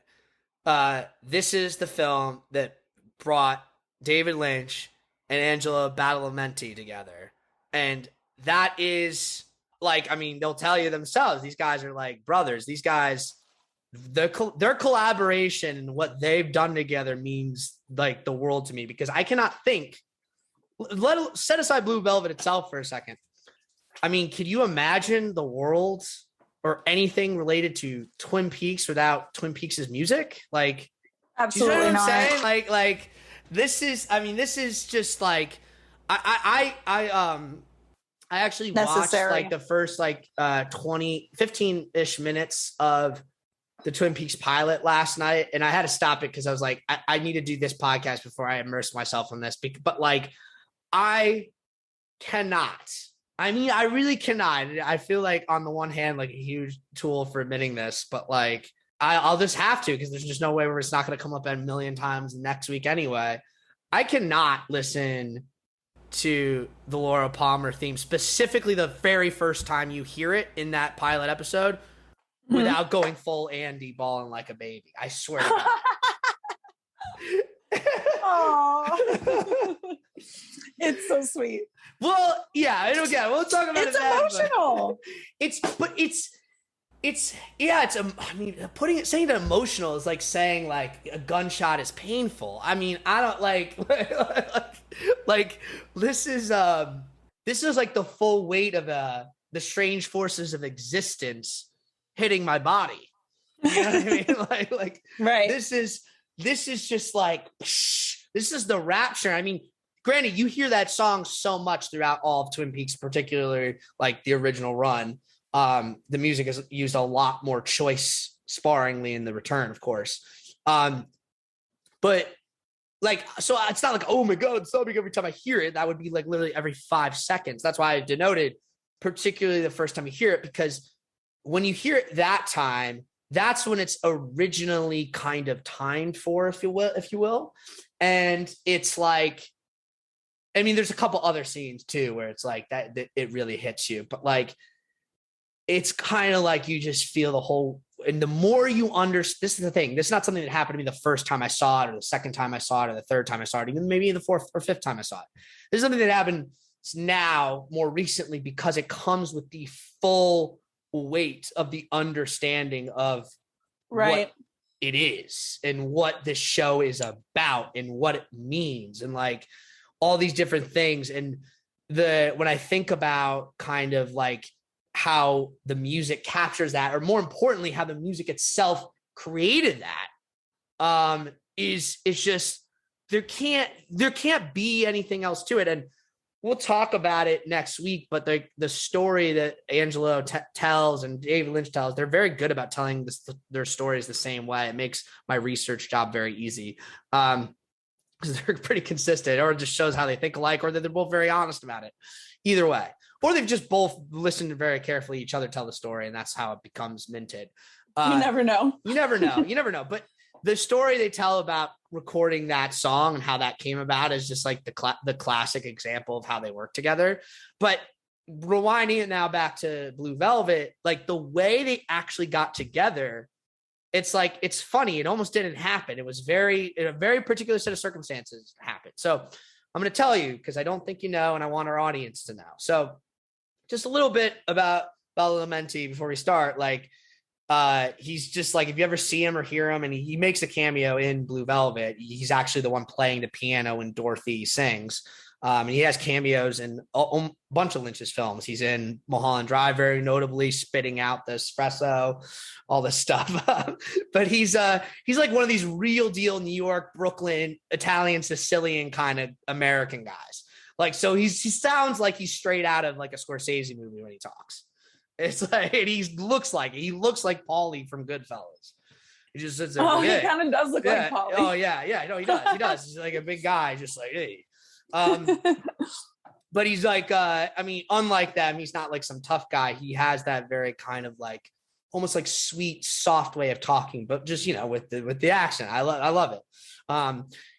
And so here's how the story kind of happened. So David Lynch wanted Isabella Rossellini to just sing Blue Velvet, obviously, for her character. That's like what she does. She's a lounge singer. That's the whole point. Yeah. The Blue Velvet that he wanted her to sing is the Bobby Vinton Blue Velvet from the early 60s, the one you hear actually in, I think, is it in Goodfellas at one point? I don't remember. Bobby Vinton music is, maybe not that one. And for whatever reason, Isabella Rossellini didn't get that memo and learned a totally different Blue Velvet song. Oh, no. Yes. And she was like, you know what I mean? She had been practicing this one song, and now all of a sudden David Lynch was asking her to sing a completely different song. And she was just like having a really hard time getting into it and figuring out how to do it. She was like just thrown off by the whole thing. And the producer on Blue Velvet, this guy, Fred Caruso, he's very instrumental in everything that I'm about to explain following too. He was like, okay, David, like, it's not working. Let's like, the people that like whatever set musicians they had practicing with her, they just were like, I don't think they're getting on. Why don't we bring in this guy I know from New York, Angelo, and he'll help her relearn the song. And they were like, okay, whatever, we got nothing to lose. So Angelo comes in, he's like a very accomplished pianist, right? And so he started just playing the piano with her, like kind of like helping her learn the song and her singing the song, right? Just having someone to play with just like kind of helps you learn, right? Sure. So eventually Angelo comes back to Lynch and gives him a tape of them playing together. And when Lynch hears it in classic Lynch, he was like, it was so beautiful. It was peachy keen. That's the ticket. That's like literally, apparently he goes, that's what he said. Angelo Badalamenti actually has a very funny commentary on this in his interview when he talks about it. He's like, I'm from New York. I don't know people who talk like this. And I was like, what the hell do you mean? That's the ticket. It's peachy keen. I don't know what the hell that is. Pretty good. But yeah. But it's like just Lynch being Lynch. And so really the love affair, you could say, started right then and there, but there was another important kind of step along the way that actually brings us to another really important collaborator in the Lynch canon, which is Julee Cruise. Now, kind of like the third in this triumvirate of like making like the music of what I call like David Lynch's stuff, right? So Julee came in when basically Lynch was like obsessed with this song called Song to the Sirens. It was originally a Jeff Buckley song, but he was specifically obsessed with the cover of the song done by This Mortal Coil, which if you hear it, you'll be like, oh yeah, this definitely sounds like the types of songs that David Lynch has in his movies, like particularly the one they ended up with. It's kind of like this, what's sometimes called like dream pop. It's like this very like ethereal, like whisper music, like, you know. And so David Lynch wanted that to be the song that Jeffery and Sandy are slow dancing to in that one scene, right? And he just was like, this is my favorite song ever. It's the song we need to have. There's no other song. It has to be this song. And Dino De Laurentiis and the people at the studio were just like, no way, we're not paying for that song. Like, you're on a tight budget. We're not doing that. That song's expensive. You're not getting it. And David Lynch is like, it has to be that song. You just wouldn't let it go. And this is where, again, producer Fred steps in and he's like, David, why don't you just have Angelo make some music? And like, I don't know, you could write the lyrics yourself. You just give some lyrics to Angelo. He'll write music to it. We'll get someone to sing it. It'll be easy. And he's like, I think that's the worst idea I've ever heard, but I'll just do it. So David Lynch writes these lyrics. Angelo Badalamenti gets them and he's like, what the hell is this? Like it's not lyrics. It's just like bunch of like weird like lines that don't rhyme. It's like these like poet like, I mean, they end up the actual lines of the song. I don't think they really changed, mind you. No, I don't think they did either. No, but Angelo being like, and he would learn eventually how to deal with this in general. Just like was like, all right, I'll try to make it work, right? So he starts writing music for it, but they still need a singer, and so he knew Julee Cruise as just this woman who worked on like shows that he was a pianist on. So he's like, yo, you know a bunch of singers because you work on these shows, like I imagine she was just like one of those leads or like, you know, types of people. And he was like, you can find me the right singer for this. And she was like, oh, okay, sure. And like the people that she was bringing him, he was like, no, they don't work. And so she was like, well, I could do it. And he's like, no, you can't do it, because he knew her style of singing to be like that very kind of like uppity show tune kind of style. So he's like, that's not at all what we're looking for. And she was like, no, I know that's not what I usually do, but like, I think if you just give me some time to work on it, I could probably do it. Like, I think I can do it. He's like, all right. So she comes back after however much time she quote needed to work on it. And she hears it, and like, Angelo was just like that. It was like love at first sound. It was like the best I've ever heard of anything like that type of singing. I was like, I don't even know what the hell it was. And of course, yeah, Julee Cruise, you know, like The Mysteries of Love, the song in Blue Velvet, not particularly my favorite. I don't have really any love for it. I'm glad it worked out with the scene. The song that Lynch wanted to use, Song to the Siren, he eventually got to use in Lost Highway. But of course, to me, the real fruit of this moment was not that song, but the songs from Twin Peaks, Falling, Nightingale, As the World Spins, most notably, is probably like one of the, to me, like the most, all the songs in Fire Walk With Me, She Would Die for Love, The Blue Room, whatever, all those things, like those songs, I have both those soundtracks and like listen to them all the time. Not all the time. I listen to them all the time in like waves, because like eventually I need to get it out of my system and not just like live in that like let's like think like be in rainy, smoky environments and like like be all weird and like depressed and like thinking about woods and stuff, or like the death of teenage girls. But like. But those musics are those pieces of music are so iconic. Great pie, that's worth stopping for, and damn good coffee. Honestly, the only damn fine coffee. No, well, there is rock back inside my heart, and to a less extent, Falling is like gives some of that feeling because it's the opening theme of Twin Peaks. But like, you know, it's like. I don't know, like most of the songs, because of the particular scenes they're tied into, make me think of Laura Palmer and violence and bad things. So, but they're beautiful. That's the point. Anyway, now we're going to get a little deeper now. And let's talk about the fun deep first, which is Frank Booth, the character played by Dennis Popper, who I call the man of many memes, actually. But, you know, like, so you said you hadn't seen the film in a while, and like, I'm curious, like, if Frank and all those different quote lines and like whatever catchphrases and crazy acts were like something that had stuck with you, or that was something you were kind of more rediscovering? I think I had just remembered him as this crazy, chaotic aura. I don't think I remembered anything specific that he had said. The first time candy-colored clown! Play candy-colored clown! I don't think I remember that. Or it's just like, oh, this person is crazy. This person needs the way he uses the F-bomb. I mean, he's just like, let's fuck! Or it's like, I'll fuck anything that moves! Anything that moves! Oh, it's twisted. But yeah, no, he's got so many of these, like I said, meme lines. I was just naming some of them. Other ones are like, Blue Velvet. He wants Blue Velvet. Or Now It's Dark is one of my favorites. Really just remember what had stuck out for me was that he just can't relax. Like he's screaming even at a party to get like beer. Yep, he can't even relax to like get a beer. And I just remember thinking, what a like sad way to be. Fuck that shit. Pabst Blue Ribbon. Pabst Blue Ribbon. Also, the discussions of beer are hilarious. It is. It's interesting that they chose those two, because Heineken was supposed to be the hoity-toity beer and PBR is the beer of the people.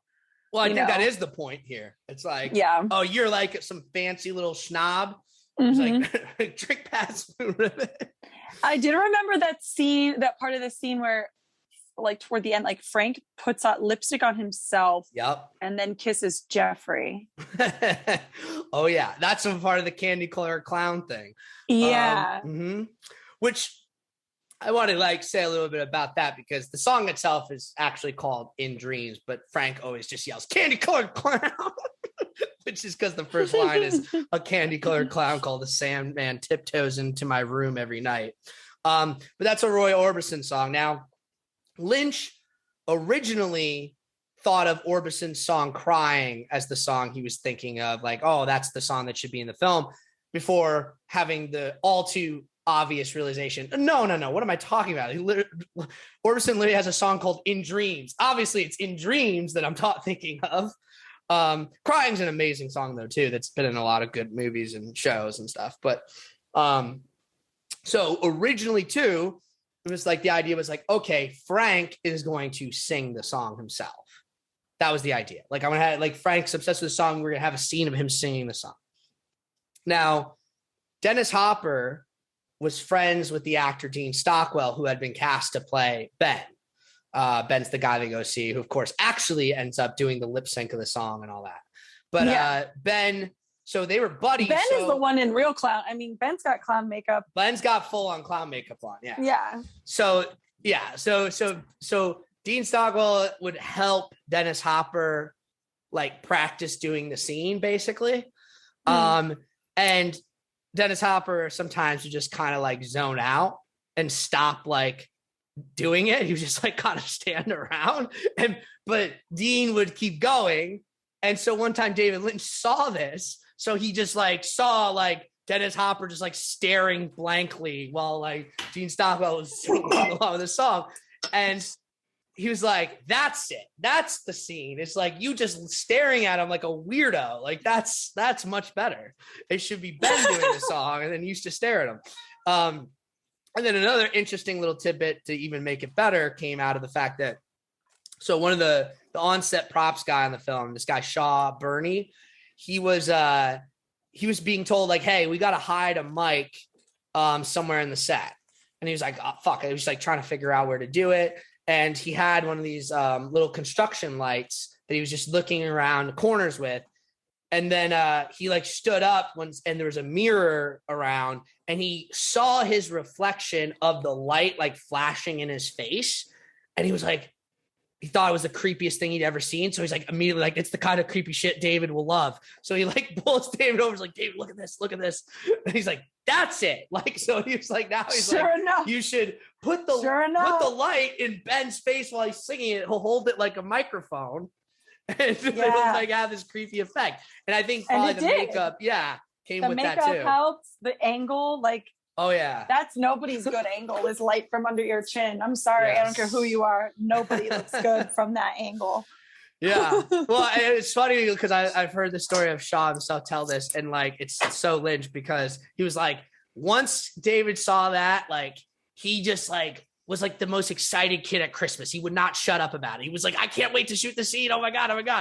And I totally relate to that because if I were him and I was figuring this out, I would be ecstatic too. And it shows because honestly, this scene I think is one of the greatest iconic film scenes of all time. I mean, like, so I'm like, of course, it only can come out of like that type of like exuberant excitement and inventiveness of just like weird things happening. And you're like, yes, that's it. That's the moment right there.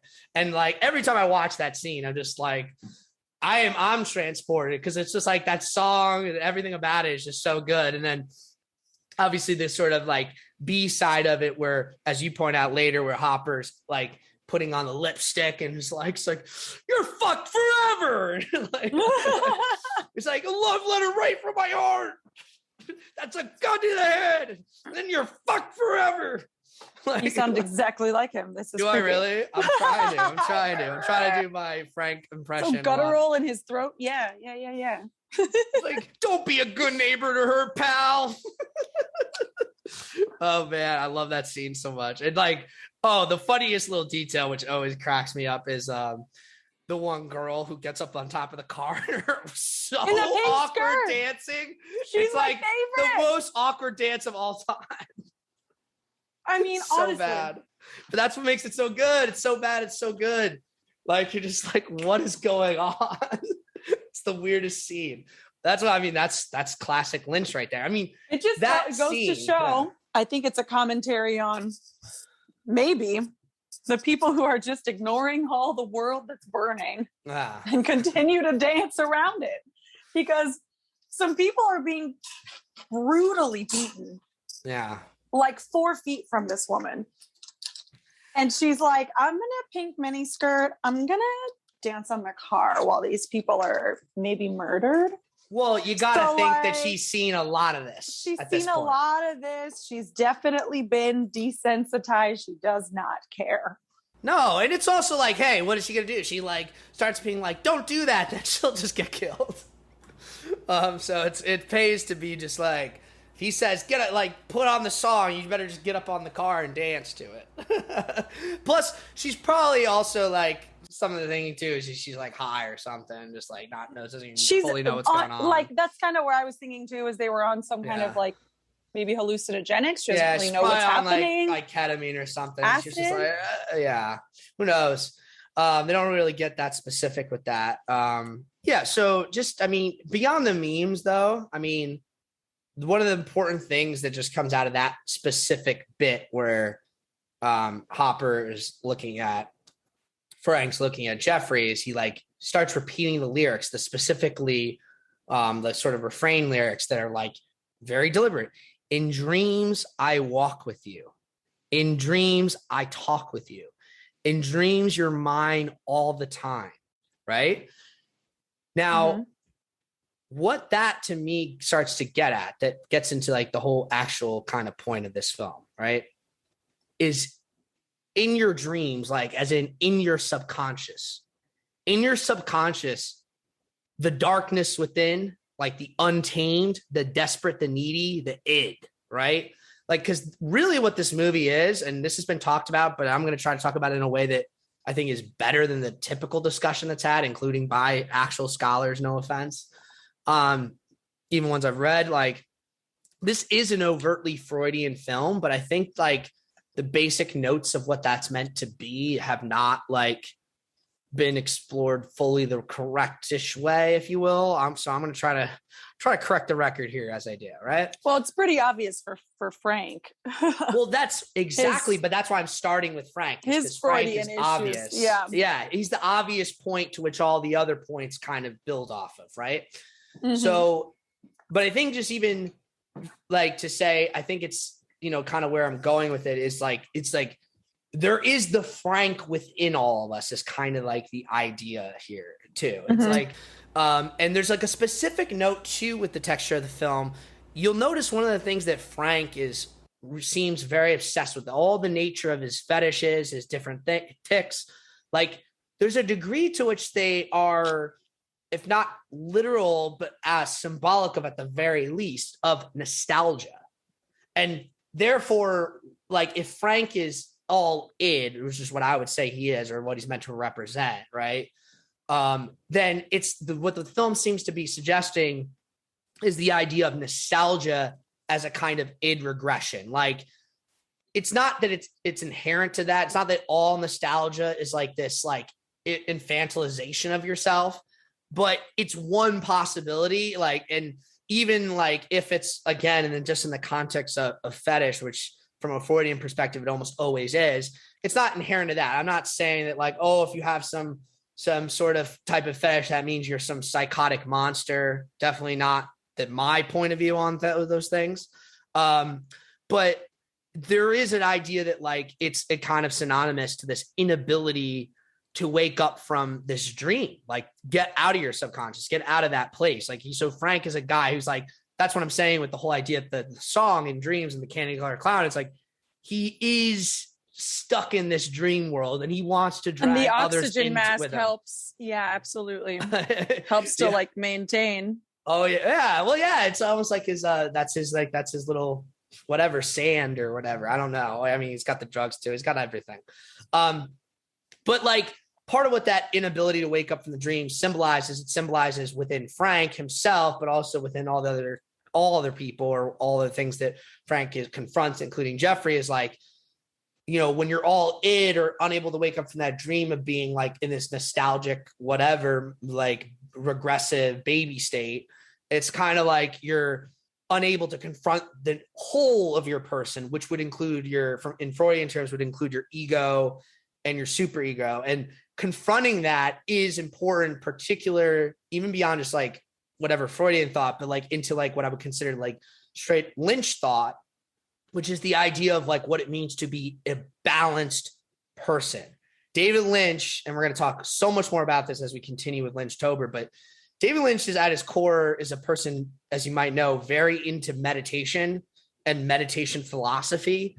And so that has like this very sort of Eastern perspective where everything is about balance. And that's what enlightenment is balancing the positive and the negative, right? So being a whole is very essential to that. So being just it in conflict or incongruent with your ego and your superego is kind of being off balance. Though at the same time, it would also be fair to say that if your it is fully suppressed and being like in conflict in that way, that's also not balanced either, right? Mm-hmm. And I'm going to get more into kind of some of that, putting it in direct terms of the film.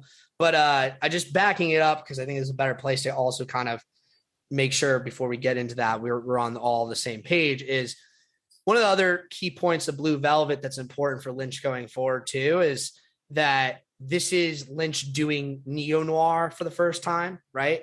Because you have detectives, you got the mystery, you got the criminal underworlds. You also have your femme fatales, right?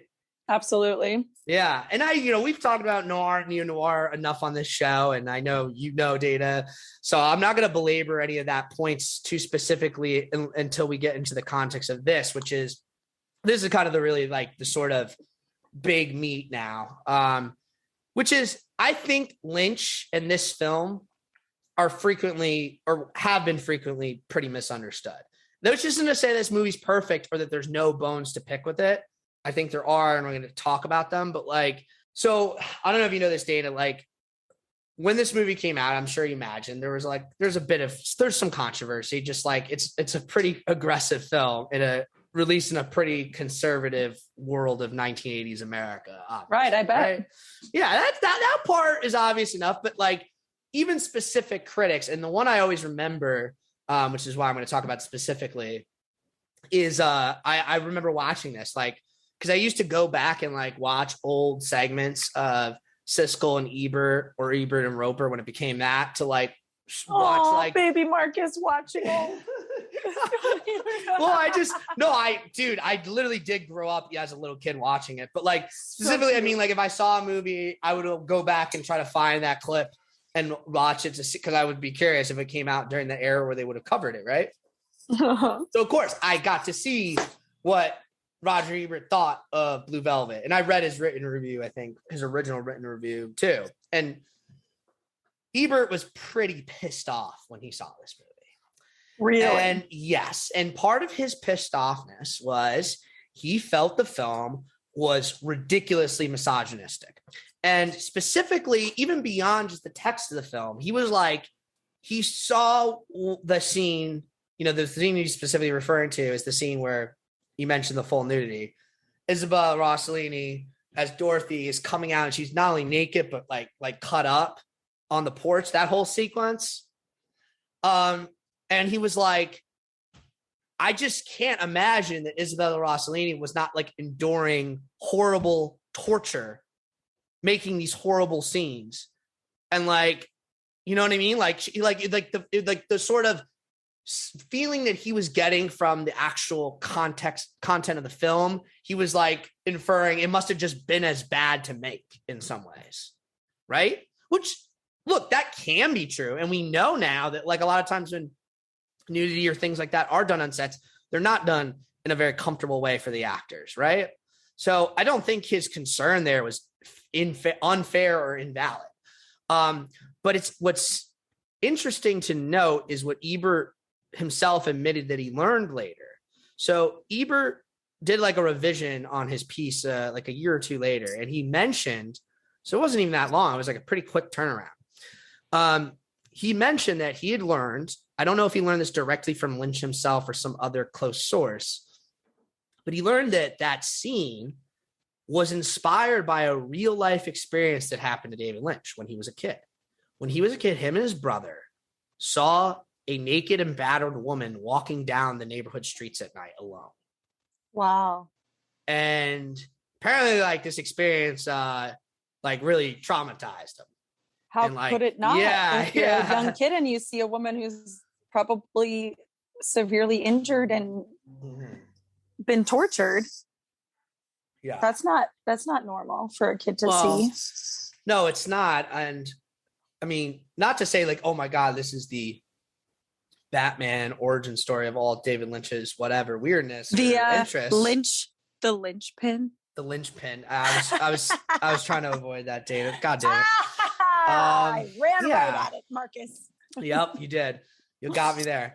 No, yeah, not just I would never be so reductive as to suggest that it would be like that, but it's pretty obvious that at the very least this scene obviously came from that experience, and he was trying to articulate something there that was very real and personal to him, that this at the very least was not something he was doing just because he was like, well, the actress doesn't mind being naked, so let's just have her be naked again. It was definitely not like that. Let's put it that way. Yeah. As far as the rest of it, like what the experience was like for Isabella Rossellini on the set during the time or after or whatever, I don't have a lot of information on that. I would try to look, didn't really find much.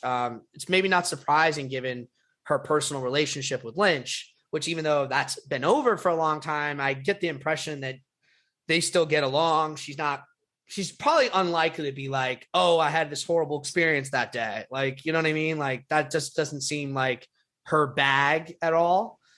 Be it whether it's because she feels a certain way about David Lynch or feels a certain way about just like being one of the more sort of, excuse me for saying, modern, more willing to be vocal about that type of stuff actor, if that makes sense.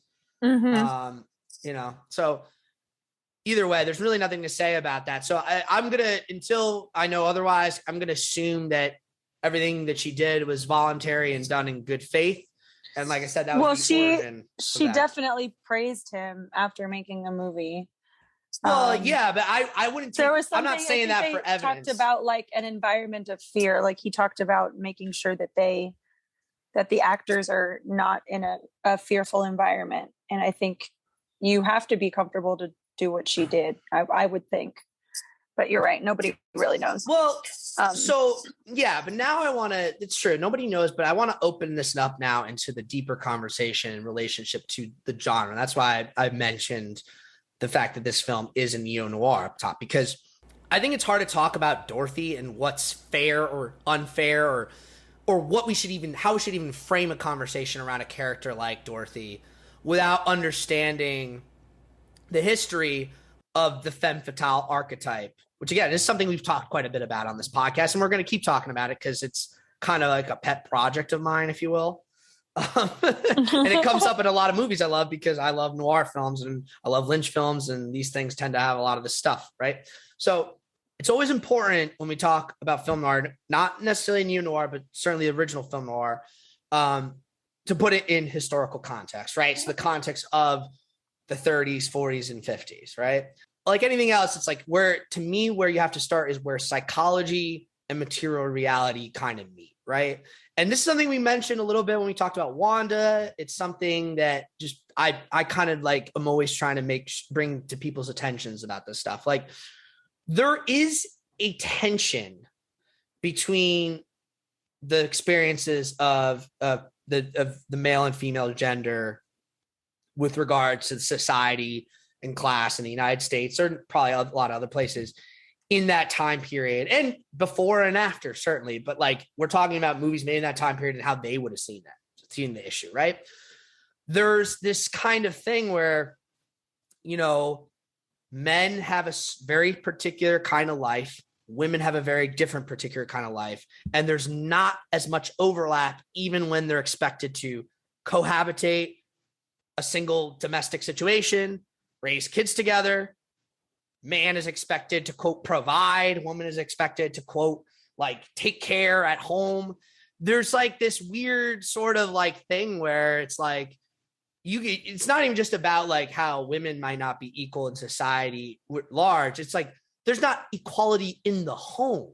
Like, even if you could say like, there's like a comparable thing. It's like you're talking about two very different situations and sets of expectations and all that goes into that, right? So there's that tension. And in particular now, when you talk about the post-war, whether it's post-World War I or post-World War II, more aptly for typical noir, or Depression era also, it's like you are talking about a world in which, like, for a certain class of man, you know, a working class man or someone who might have been asked to enlist in the army or might have had to like really struggle to find work in that environment in the Depression, right?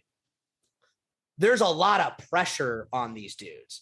And this is why this like idea, this like sort of interest or sort of like culture of drinking, and obviously you're talking about prohibition and post-prohibition as well. All these different factors are going into it, which is none to say it justifies any type of violence or misogyny or any of those things. Far from it.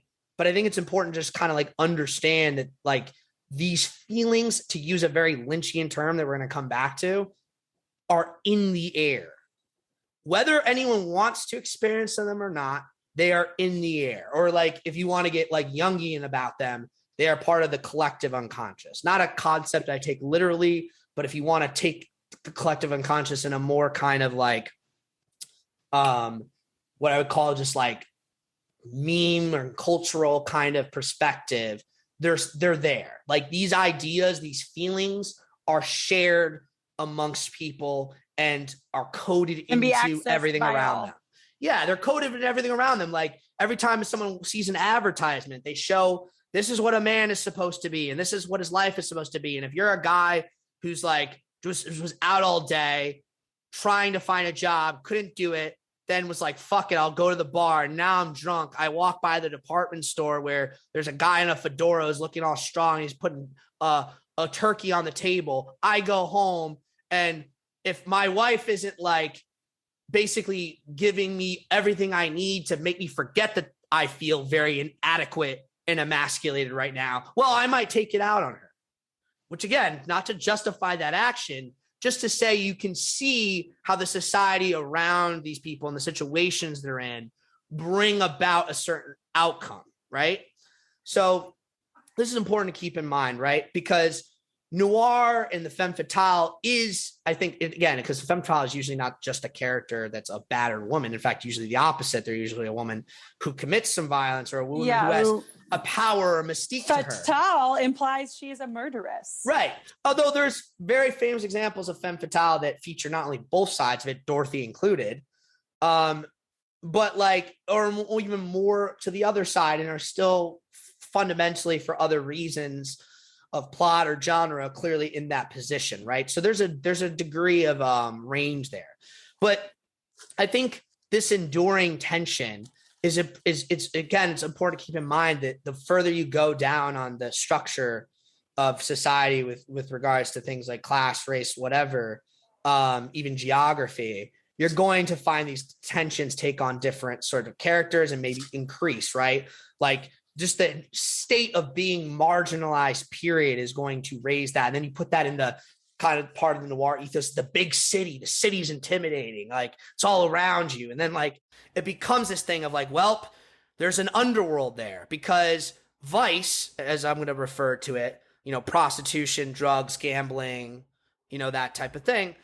That's the way out. And it's not only the way out for the men who want to become criminal gangsters, it's also the way out for a lot of women who might otherwise have been abandoned by husbands or never married at all, or didn't want to get married, ran away from home, were sold into prostitution as children, all sorts of fucked up things, right? But it's as much of their way out or their way into survival as it is a man's. And this is how you get women in crime, women in different positions. Like we talked about Gloria and the idea of a gun mall, right? Like this is like a thing that does exist in real life too, of like these kinds of power and quote wielding women who, in a weird way, even though they're doing it out of the same sort of conditions, might further in psychological, in that collective unconscious, in those meme terms, further a sort of alienation that the men around them might feel of like, oh, I'm barely making it at home. And then there's this dame, to use the terminology of the time, who's flaunting it everywhere, right? Like, I don't know, like, you know what I mean? Like she's a wild woman. She might need to be controlled. There's this sort of like kind of this anxiety, this impotence anxiety, right? That kind of comes out of all this. And it's like, because it's just at the end of the day, whether you're talking about it from the men perspective or the women perspective, there's this promise of the white picket fence and all this stuff, which we're going to get to more of in a moment too, that's being denied. Okay. So, you know, when you look at the genre at the whole and all that context, it's like, again, none of it justifies anyone's real behavior, nor do I say it justifies perpetuating certain ideas just by repeating them in the context of a film. But I also, you know, don't think that, oh, just because a movie features a guy maybe beating his wife or a guy like seemingly having a sexist attitude means that just automatically means all the people that watch it will internalize that or whatever. That's like a very silly way of looking at it. It is still fair to say that these things have an interrelationship. And when you now get to noir outside of the noir period or like the neo-noir, there's a wide range of, quote, treatment of gender and sexuality and violence in terms of like how we want to stay true to the genre, how we want to maybe make it more transgressive, more modern, less modern. There's the whole fucking range there. And if we start talking about other movies, we could be talking about that forever, right? So let's just kind of bring it back now down to, Blue Velvet and Lynch in particular, right? So I think the charge that Blue Velvet writ large is sexist or misogynist, or that the Dorothy character is, I kind of think it misses out on a lot of that conversation. I think it's like, to whatever extent you can even start to make that sound coherent or fair to my mind, I feel like you're shrinking things down too much. You're being a bit too reductive. Like, and I think also, especially if you want to say, if you're more in the camp of not even talking about Blue Velvet or Dorothy, but you're like David Lynch films or sexist and misogynist or whatever, I kind of feel like really, again, you are being very reductive or essentializing too much is maybe a better way to put it, because I would rather at the very least, and we're gonna, as we keep going through Lynchtober and talking about the different movies, and when we revisit Lynchtober next year, and specifically when we have to talk about films like Wild at Heart or Lost Highway, I think the only way to talk about these things is to talk about them on a film by film basis, right? Not just to say, oh, this one thing happened, so now Lynch, everything he does is tinged with the taint of this sexism or misogyny or all this violence or this obsession with violence and violence against women and blah, blah, blah. Well, making sure that you're really paying attention to this violence, really in relation to the story and what it means to the characters. What does it mean to for the characters? Like, to say that Dorothy's character is misogynistic is to ignore her trauma, is to ignore her past, is to ignore everything she's been through and discount it and say she's there because she likes it and she wants to be there. That makes no sense. You're not looking at her as a whole. You're looking at that day. Well, yeah, no, I couldn't agree more. And like, yeah, I definitely, that's the thing. I agree with you. That's definitely the charge in a lot of places. I feel like though, even if you are, because I've seen this, I've read this, like even people who seemingly are willing to pay reference or account to those things, and that's certainly a better place to start from. I still kind of feel like if they ultimately, that's their takeaway, I'm not going to fault them or knock them or say I'm right and they're wrong. And again, I'm not engaging this conversation right now to defend Lynch for the sake of defending Lynch. I really don't care. And I'm more than willing to call out things in his films, as I'm sure I'm going to, that I don't think would go over well and should go over well. Right. But I think that like the overall conversation, less so with Blue Velvet, and maybe if I'm biased, I'm mainly biased because of things that he made afterwards and how they might have evolved certain ideas in him. But I really do think that in any case, like there's a lot to be said for at least trying to have the conversation the way this film is having it, especially at that time when that conversation was not being had really. Right. Right. So another point to make too is like, when we talk about this femme fatale with everything I said in mind, like there's the question, is Dorothy even one in every sense? I mean, I think she certainly represents it in some ways. In other ways, you know, it just depends how you want to define those things. I think what's important is that she does, this again makes it sound bad, but like, you got to bear with me. She does the service of representing this concept of temptation and this temptation of giving into the id, right? As I was talking about. But as I also mentioned, from Lynch's point of view, and this is another thing that gets misunderstood, which is why I think the larger, some of the reason why I think the larger point gets misunderstood. Lynch doesn't find that to be inherently bad. Like everything in his perspective, as I'll argue, is more about balance than it is about obsessing over good and bad and this and that and like all that stuff, right? It's again, but like, what does that mean? What does that mean for Jeffery? So for Jeffery, when he does something bad, she says, hit me, and he does. He literally sobs on the bed the next morning. Like a hard, deep sob. He's just crying about the fact that he actually hit her. You know what I mean? Well, look, so that does kind of bring me to my next point, because if that's all I thought it was, and maybe the first few times I saw the film, so it's easy for me to see why other people might see it this way.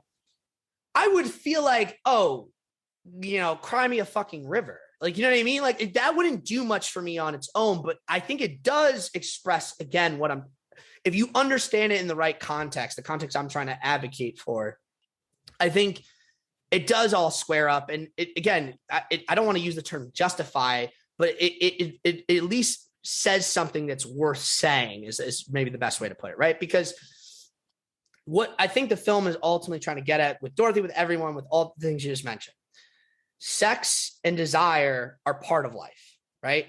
Like whether we want to file them in a positive category, a negative category, positive or negative, depending on context, which I think is probably more fair, but either way, they're part of life, right?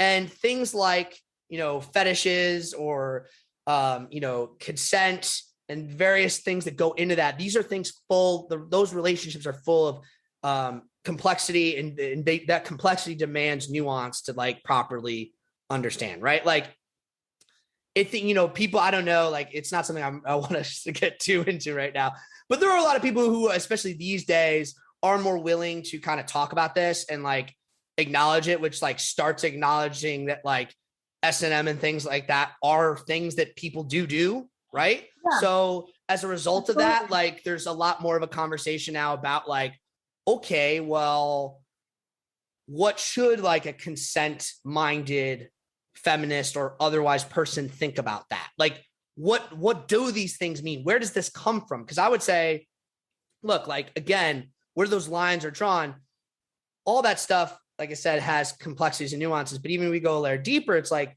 or a layer above that, the coercion and abuse that Frank represents and acts, that's not obviously not meant to be confused with actual consent involved in activities that might otherwise look the same, right? Well, the way that I want to believe that they're teaching kids today is they are using a term called enthusiastic consent, where you believe this person is really excited and is super into what's happening.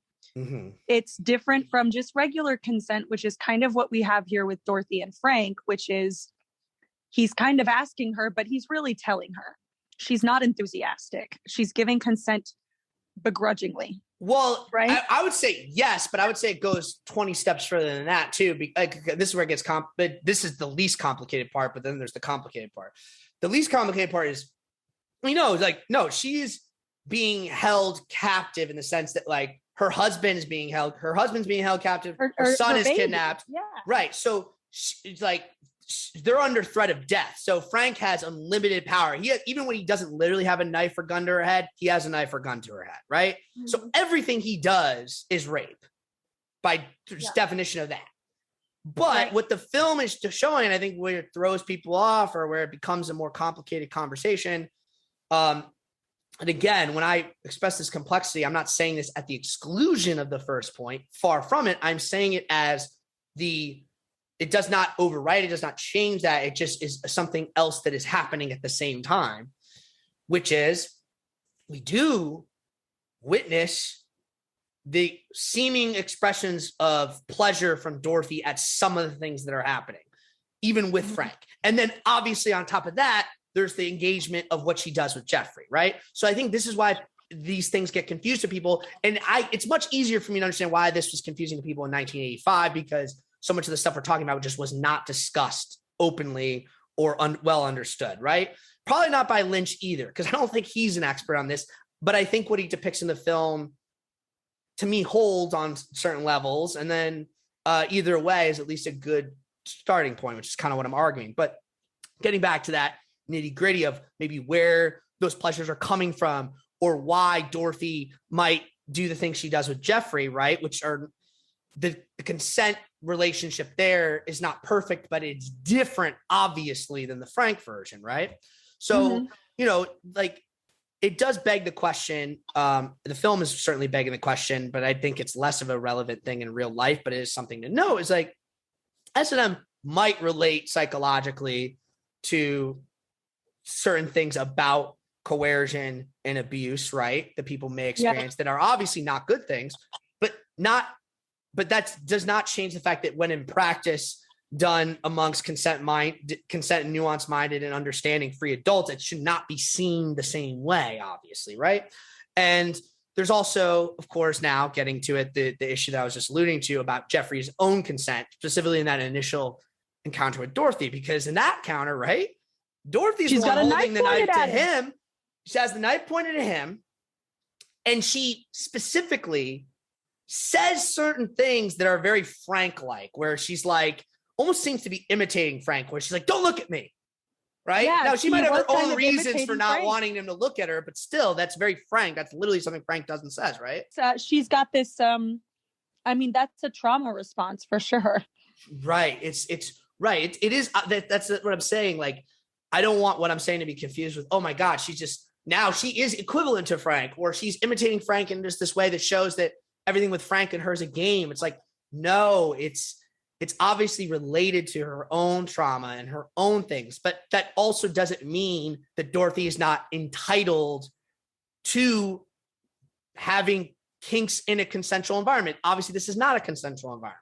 So all these things, unfortunately, are very messy, are very complicated, do require a lot of nuance. And I don't think I'm any more in authority than anyone else to give definitive answers, but I'm willing to kind of talk about it. And I think I'm glad this film is willing to kind of present things for people to talk about with regards to this stuff, because look, I think where this relationship goes with Dorothy and Jeffrey, and kind of like where it's kind of coming to, and especially in regards to that scene, it's like, she has this struggle with, it represents that scene, a sort of struggle with Dorothy internally. That's why I do think it's important on top of everything else. Like, and you can understand it in those sexual terms. Like, on the one hand, she wants Jeffrey to dominate her, but on the other hand, she wants to dominate Jeffrey to kind of like reverse the situation she's been in. And she's kind of torn and conflicted about it. And then Jeffrey's torn and conflicted about it. Like, especially that first time, he has no idea what the fuck's happening. Right. So he's like, what the hell? He's so confused. And there's this degree to which we're like, especially in the theatrical cut, like, how innocent is Jeffrey? As I'm going to get to, you see some of the deleted scenes, you get a different impression about that. Really? Yes. Oh, yes. Yes, this is what I'm saying about the complexities of cut content. But let's leave that aside for now. Now I want to get to a point that I kind of do agree with about maybe some of the critique on this film with regards to women in it, right? Which is the actual writing of the character of Dorothy and also the writing of the character of Sandy. Because in all honesty, it's not the best. It really just isn't. It's just like, I'm kind of curious. Well, like, actually, let me ask you, like, just before I say anything else, like, if is what I'm saying, how do you feel about it? Well, Sandy's character definitely frustrates me a little bit. I think generally I'm confused by her connection to Jeffrey. Uh-huh. Like, really? Yeah, no, I know what you mean. She loves him that much after a few times to hang out that she forgives his lies and she forgets Mark, who she's in love with, or Matt, or whatever the hell his name is. Yeah. I forgot him too. See, like, she forgets him after, in the beginning, she's like, I'm in love with him. I'm in love with him. Yes. Or I'm in love with him. And then she has one kiss with Jeffrey and she's like, I love you. Yeah. So this is the thing. And I'll say again, there's more stuff with that in the lost footage, but all of it is like also so like they're just awkward, unnecessary scenes that don't do anything. So it doesn't matter. It does not improve the writing. The other thing that kind of confused me about Sandy, and actually in relation to her scene with Dorothy is naked, hugging Jeffrey, crying, calling him her secret lover. Straight up. Yes. Instead of being like, this is awkward, I need to leave, Sandy just stands there staring and crying for quite some time. I agree with literally everything else you say, but I will not allow this about the crying because I wasn't even going to talk about this, but I'm glad you brought it up so I could remind me. It's not the crying that bothers me. Why are you standing there letting him watch you cry while he's holding some other woman who's his secret lover? Go to your bedroom and cry like a lady. Well, she eventually gets out of the room, but her mother's there kind of holding her in a weird way, almost making her watch. Her mother's, I mean, it's so weird. Hold on. But can I just say, I have to say this. And I'm sorry I'm making this note because it gets in the way of a lot of the else I'm going to say, because I think ultimately your point's probably fair. That's the origin to me of the famous, absolutely quintessentially famous Laura Dern cry face. And there's not a Laura Dern movie where that cry face, I mean, they literally used it as the poster for her show on HBO, Enlightenment, where she was making the cry face and her makeup was running down. So people know this. She's just one of the great choir. She's the great crier of cinema. It needs to happen for like 2 seconds, but she stands there for minutes. The camera pans back and forth. She's just standing there. The cry is iconic is all I'm saying. I can't be without it. I can't be without it. I need it. I get that you can't be without it. I just need it to be less.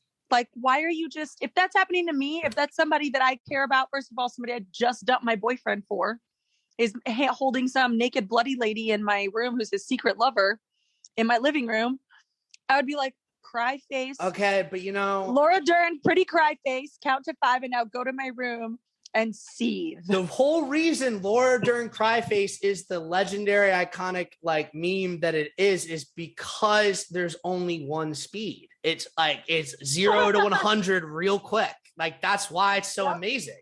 Like, it's just like a total meltdown of all emotion and constraint and like the hunch in her back when it happens. And okay, but like all that aside, which I wasn't joking, like that is really important to me in movies. Laura Dern cry face. I will hold on to it forever. No, yeah, more or less what you said about Sandy is what I wanted to say as well. Like, Sandy has this innocence and this wholesomeness, and it's clearly like meant to be symbolic, right? But Jeffrey has an earring, Marcus. Oh my God. Enough about that. Enough about that. Never. Well, I mean, maybe not enough about it. Her boyfriend doesn't have an earring, Marcus. He doesn't stand a chance. Yes, Jeffrey has this edge. And that's what I'm saying. You see in the whole jealousy of the boyfriend thing is developed a bit more in the deleted scenes, but that's what I'm saying. It's like one of those examples where it's shit, so less is more. In any case, like, yes, Jeffrey, you're right with his earring and everything. He is meant to be like this edgier kind of guy. He's doing like weird things. It definitely gets Sandy excited. He's living more on the edge, and you are in the world of Lumberton here. It's not like there's all these quote bad boys are hanging around. And that's what I'm saying. Like, Jeffrey has that side, but Jeffrey clearly also seems to be this very sweet, wholesome guy who is from Lumberton and all these things. So that sort of edge and balance thing. And again, remember David Lynch and balance, right? She appeals to her, but what I'm getting at is Sandy's own innocence and wholesomeness is obviously, while meant to be symbolic, I kind of just can't. It just leaves her character as mostly nonsensical and underdeveloped, because that's really all there is to her. And like you pointed out, the instant forgiveness of Jeffery is just like cartoonishly stupid. What's interesting to me though is like, and this is something else I noticed when you look compared to the lost footage, because if you watch the lost footage, clearly the initial time you see and meet Sandy was a different event, and it was very just blasé and normal, and she's actually with that stupid boyfriend dude. But her actual entrance in the actual film, coming out of the shadow, is one of my all-time favorite movie moments and shots ever. And it's so, and part of that is it's because it's so iconically David Lynch. If you want to describe anything as Lynchian, I have to almost start with that shot, because it represents that call to mystery. The same way Joseph Campbell has his call to adventure, the David Lynch equivalent is the call to mystery, right? Mm-hmm. So she represents that, and she's the prototype for all further things that represent that, because whether you're talking Laura Palmer or I'm forgetting her two different names, but Patricia Arquette's character in Lost Highway, or Naomi Watts, or less so Naomi, but more Julie Heron. This is kind of something that Lynch represents. He finds the call to mystery to have a very particular feminine kind of energy that is the femme fatale energy, right? And like all balanced things, he likes to mix it in. So Sandy is at her most wholesome and pink and blonde, but she's merging from the shadows. And so when you see her the first time that way, it does make Sandy... she steps into her light from the total darkness. So dramatic in her pink shirt. And the music swells. I can't speak about this enough. I've clipped it a million times. It's in our little special Lynchtober intro, for example. It's that call to mystery. She alerts Jeffrey. It's like, it's just interesting that the film almost immediately pivots away from that to being like, yes, she is just the pink girl and the blonde hair. And obviously the call to reveal the darker desires and all that stuff is that role is quickly shifted over to Dorothy. Right. So, and that makes sense for other reasons, but it's just like Sandy, in other words, what I'm getting at, Sandy's like all downhill from that moment. Is what I'm getting at. But yeah, so the other thing now is, of course, the writing of Dorothy, which is kind of the same problems, but from the opposite side of the coin, right? Like, as I was getting at, like, I defend her as an attempt to depict a woman in crisis and one with sexual complexity. Like, I think that is very worthwhile, not something you saw a lot in movies at that point. But that's just it. It's like, that's again, really all she is. I always go back to this. It's a line me and Miranda will quote at each other sometimes, because it's got inherent like funny mean quality to it. But her whole, he put this disease in me, like shit, like, that. He really reminds me of an abused shelter dog. Like this dog in the animal shelter that's just like been kicked so many times. Dark metaphor. It's so fitting, so confused. It's so confused. Yeah. About where it is and when it is and what it's supposed to be doing and how it's going to get out, like all over the place. And I think those thoughts, those put your disease in me things, like she's like making like you owe me because now you ruined me type of thing. And I think she's in a place. That's a good way of, it's not pleasant, but that's an interesting way of putting it, actually, that I think does kind of make sense. I was going to just mention though that it does feel like it's in a lot of ways a callback to Eraserhead's kind of disturbed conflicts of sex and conception. Like, it's all like, you're putting disease. Yeah. All that. But that's again the issue with it too. It's like it's not exactly justified in its own movie in its own context. But here's the good news in my opinion when it comes to the writing of the female characters in Lynch is like, after this, I feel like, like I said, Wild at Heart and Lost Highway, they're their own discussions. But the next thing we're going to talk about on Lynchtober, Twin Peaks, and particularly like Fire Walk with Me and stuff, like I consider those to be clearly a major step in the right direction on all that. Like, because obviously, and we'll get into when we get into that, but the nuances and complexities of those characters, all the female characters, but obviously Laura Palmer is the center of the narrative. Like, I mean, I don't think enough could be said about how good I think that is. And I know there are some people who might disagree with that take, by the way, but don't worry. I'll have plenty of time to justify it to you. Now, here's the last thing I want to get to on this particular topic. And I alluded to it earlier, but oh boy, as bad as everything else anyone thought in this movie actually was, I can't imagine, especially today. But I think that's the thing. I think this was so notable that it would have even been something that people at the time would have definitely been like, on top of everything else, kind of like, what the fuck about? There's one of the deleted scenes. It's the original introduction to your Jeffery character, mind you. That's why this is especially notable. The first time we see Jeffery, he's back at college. That's where the story actually starts in the original sort of conception. Oh. Yeah, it's again, one reason why the pacing, like almost everything, even without going into the details about what's not good about it, when I just explained to you, you're like, well, yeah, that didn't need to be there. Why do I need to see that? I get it in 2 seconds. He was just got back from college. What else do I need to know? Like, you know what I mean? It's like very, I don't know. But you start with him back at college, and the first thing we see him do is we see him. I shit you not, Dana. Like, I hope you're bracing yourself, like, for this. Like, I'm sitting down. Yeah.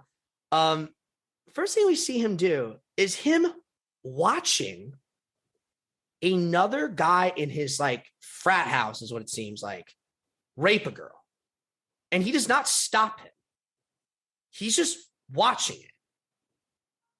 And when I say raping this girl, I mean like it's like treated incredibly unambiguously, because it's literally the girl trying to fight the guy off of her, screaming at him to stop. And he's just, Oh my God. And Jeffery is just silently watching from like behind, like it's like they're in some boiler room and he's like watching from behind the pipes, and he's just like staring at it like blankly, not yelling to stop, not running to confront the guy, not doing anything, just watching this. Yeah. And what happens is Jeffrey's girl, because that's another character you see very briefly in these deleted scenes that's not in the actual film, is Jeffrey had a girlfriend at college. So his college girlfriend calls out to him like, Jeffrey, and he can hear it. And that's what gets his attention.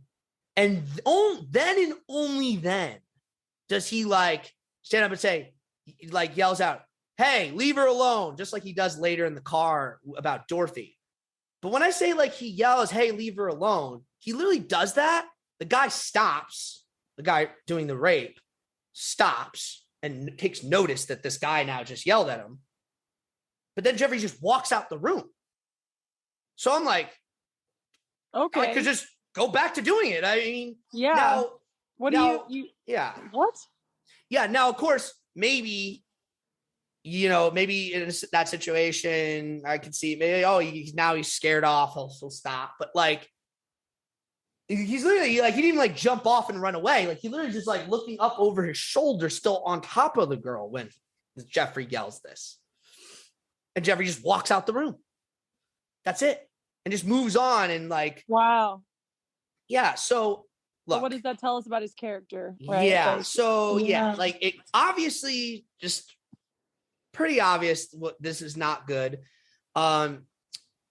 I think even if this is meant to just be, if the intention was, what I assume the intention was, is that this is like meant to show that Jeffrey is not a good guy or any sort of brave or heroic hero.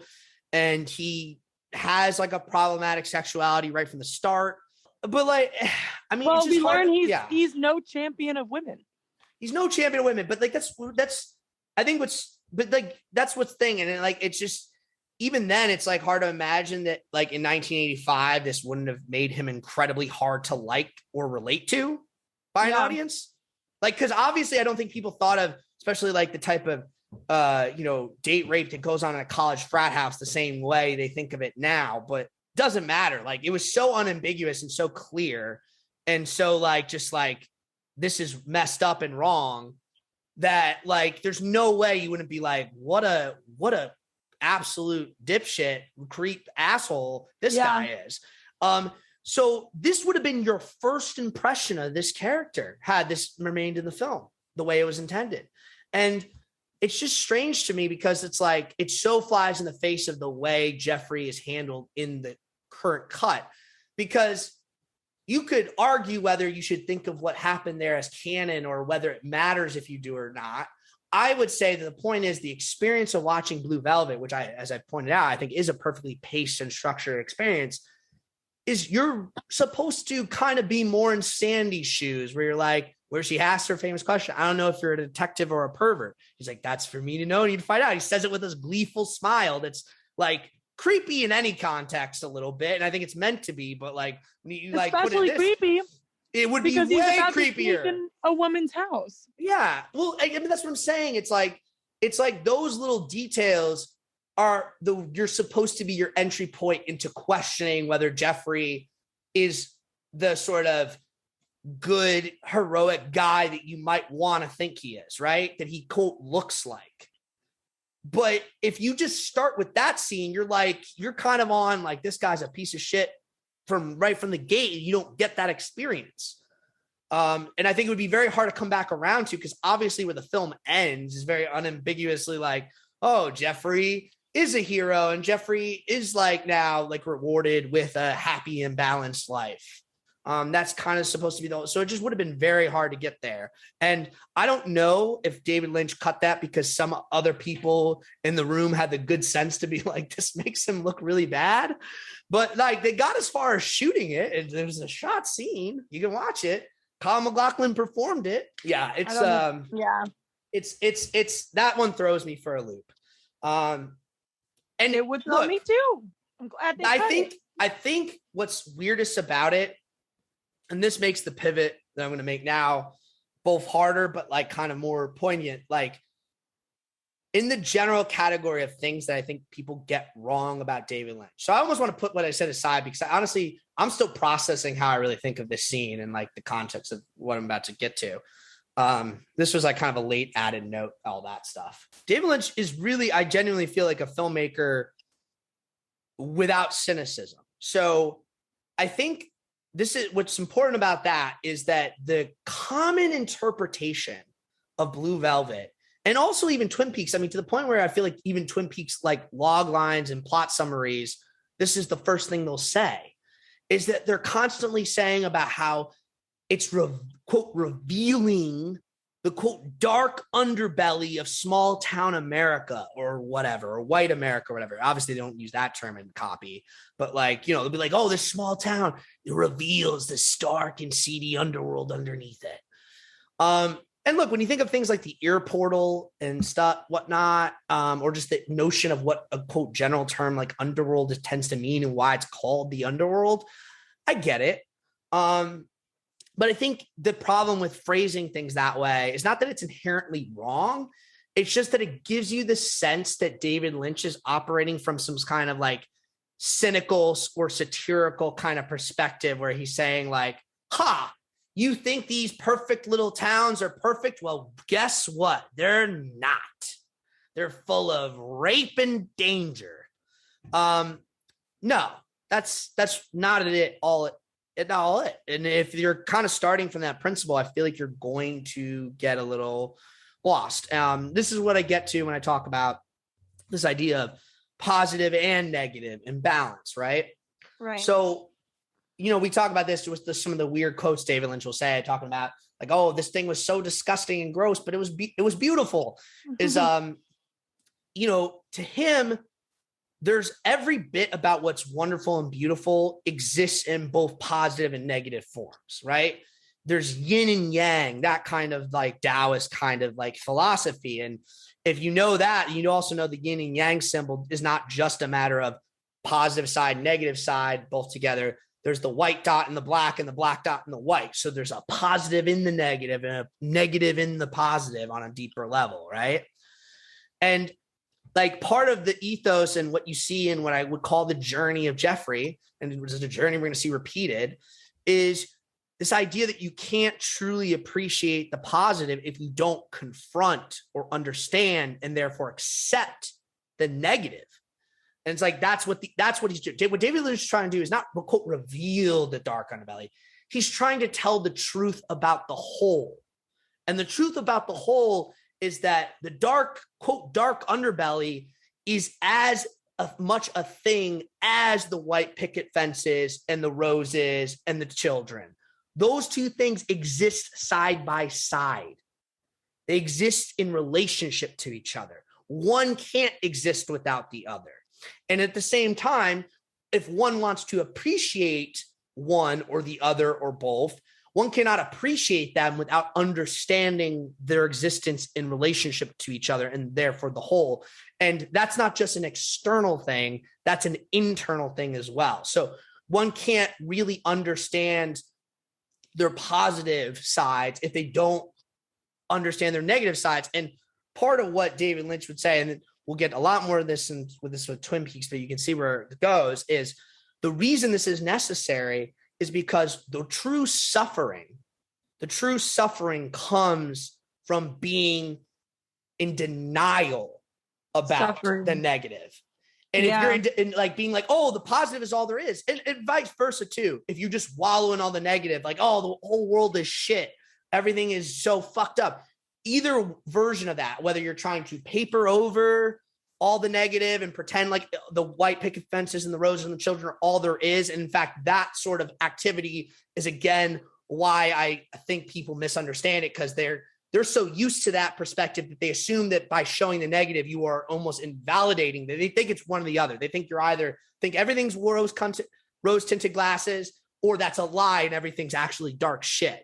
And David Lynch's ethos is no, it's both. And you have to be willing to confront the both. And if you're not, you will suffer as a person because you will be incomplete and you will suffer for it. And you could succumb to a truly black negative endlessness, a Judy, if you will, if you don't fix that. Judy. We're not going to talk about Judy. We're not going to talk about her at all, in fact. Oh man, I can't believe you gave me the context to say that. I might have set it up.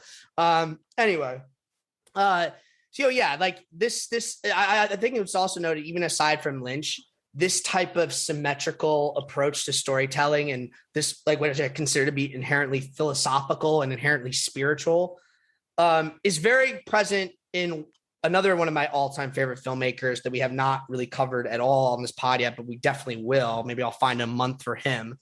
Terrence Malick. And Terrence Malick, as I mentioned last week, was a colleague of David Lynch's when he was at AFI. I don't think that has anything inherently to do with why they're both interested in this stuff. And their approaches are incredibly different, mind you, but they both have that. And you look at a film like The Thin Red Line, I mean, it's all over that. It's like you have the violence and destruction and horror of the war, and you also have all the stuff with the children and the islands and all that stuff. It's all existing together, and they're existing in relationship to each other, and they're commenting on each other. And that's the kind of thing that we're trying to confront, is the totality of experience, right? So to that point, Jeffery has to confront the negative within himself as well as in his home in order to be able to fully appreciate all the good in his life within himself and within his town. And so his journey starts with him, like the Jeffery me, and maybe this is where is like the weird skinny tie suits and the earring come from. He's subconsciously cynical at the start. He's like looking for the dirt. Like that's why it's like the first thing he does. He's like just wandering around trying to find the ear. I don't completely conform, but I'm here. Yeah, well, yeah, there's that, but it's like also just like he's like trying to find trouble. Like he's trying, like when he finds the ear, he takes it to the police detective. It's not because he's like trying to be a good citizen. He wants people to think that, of course. But it's really like, he's like, that's why he's immediately like, I don't know. I got to figure out what's really going on here. And like I said, Sandy initially calls him to the mystery too. And he's like, I don't know. I think we should sneak in there. Like he wants to find the dirt. That's what it's like looking for him. Of course, by going on that journey, he's realizes quickly that it's much more than he ever expected and wanted to know. And that forces him to confront it. It's like, and in doing so, he's able to reveal kind of the whole and therefore appreciate and understand all the beauty that he was once disinterested in, right? That's what I mean about his like cynical kind of nature. It's like, this movie is anti-cynical, essentially. It's like saying, hey, that cynical guy, if you knew how bad things really were, you would understand why you should appreciate your boring ass white picket fence house, right?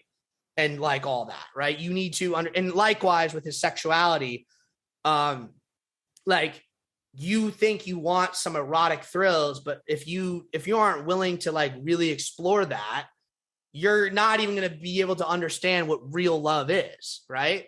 Like you can't understand what the real love is until you've like experienced not necessarily the opposite, but a very different kind of relationship or understanding of yourself and yourself as a sexual being and others as sexual beings, right? So all these things kind of tie together.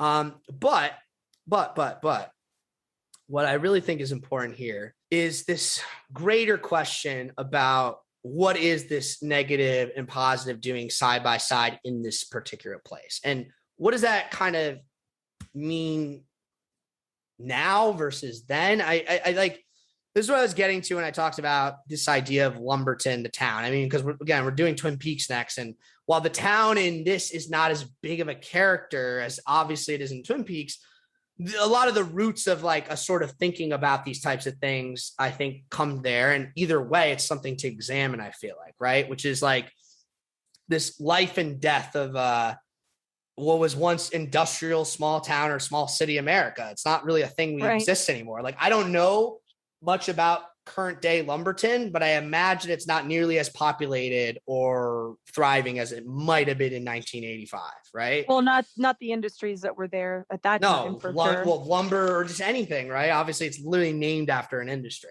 Mm-hmm. But as I mentioned, like, there's only a few shots in the film of actual Lumberton. Most of this was shot in Wilmington, North Carolina, which is where the studio and like the interior sets and stuff were built. But yeah, you have location shots in both technical places. And I only bring this up to say, like, look, I'm not talking of everything I'm going to say here on is less about the real Lumberton and more about the reality of the quote fictional Lumberton, right? Because David Lynch's Lumberton is its own thing, but it's related to real reality in the real world. So the first place we got to start is the film, obviously coming out in the mid 80s, means that it's coming out in the middle of the Ronald Reagan presidency or the Reaganism era of America. And this is where we get into what we were alluding to earlier with the whole 50s nostalgia thing, right? A lot of that 50s nostalgia was a political project. And by that, I mean, like, there was all this talk because of the way the 60s and 70s were both economically, culturally, everything, right? We want to get rid of that. Right? Like, it's like, we don't like that. We think it all went to shit. America has been collapsing. It's been falling into anarchy. The cities are gross and disgusting. We want to restore this glorious city on a hill, but really we just mean suburbs version of America with everyone looks like Laura Dern. like that's, and that's really kind of the root of it. Cause it's impossible to talk about this vision of America and not talk about the sort of racial component, especially when we recognize that Lumberton is in North Carolina, and this is a particularly southern version of the world, right? I think what's one of the key differences between this place and Twin Peaks in a lot of ways is that this is David Lynch doing the South, which is not something he knows too much about personally, I don't think, and never did. I think this was just a matter of convenience. So he kind of stumbled into this sense. But that doesn't mean it's not all over the film, because the film was shot there. It used a lot of on location and local talent. So it's like North Carolina is very woven into this film. Wilmington is very woven into this film. So it's not as if that that setting is like anywhere USA. It's not. It's very explicitly the South. And it's funny because in those deleted scenes, you just hear more different other side characters talk more. So you get more of their intense like South Carolina accent that you don't hear as much in the actual film. Where this 50s nostalgia, right, culturally, and the Reaganism and the political project behind it kind of stack against the reality of the way things were economically and et cetera in the 80s. And obviously this idea of framing what that does to frame the enemies of the world as not just, racial things or things like that, but just this idea of vice, right? The war on drugs, sex and criminals and drugs. Oh, we got to get rid of it all. It's all the disgusting filth that we have to wipe away, right? That's kind of like the sort of ethos of the whole thing. And, it's interesting to kind of see where that all lines up in relationship to what the film is saying explicitly versus what can be implied by the period versus like might have been David Lynch's intention. I can't speak to all that. I can only say that it's there. And I think when I look at later works, like some of the stuff that's in The Return of Twin Peaks, I think gets a lot more clear that if he wasn't conscious of this stuff then, David Lynch is certainly conscious of it in 2017, like there's a consciousness about like what's happening to America and what's happening to these towns. Exactly. Right. Mm-hmm. So kind of a lot of what it comes from, and this is kind of like a larger point, is like when we get down to why these towns, aren't the way they were then, but like already then the things that would lead them on down this path were very present. And that's what I'm saying are woven into the culture. They're kind of the invisible side of it, is this idea of like massive corporate global capital. Oh, okay. Well, now under these ideas of like neoliberalism, what we're going to do is we're going to outsource all these jobs to other places. You're going to get cars from Japan. It's all going to be good. Don't worry about it too much. And slowly, because it doesn't happen overnight, even though maybe certain factories or things close overnight, obviously, slowly these places that once relied on a certain economy just can't do it anymore. Right. And it's ironic because like one of the things that's a common point between Lumberton and Twin Peaks is the presence of the small town diner, right? Because you have Arlene's in Blue Velvet, and then you have obviously the Double R in Twin Peaks, right? Now Arlene's is diner with good pie, but like Arlene's, right? That's a big thing to keep in mind is that David Lynch eats at these places. He's obsessed with eating at these places. He loves pie, loves all that shit.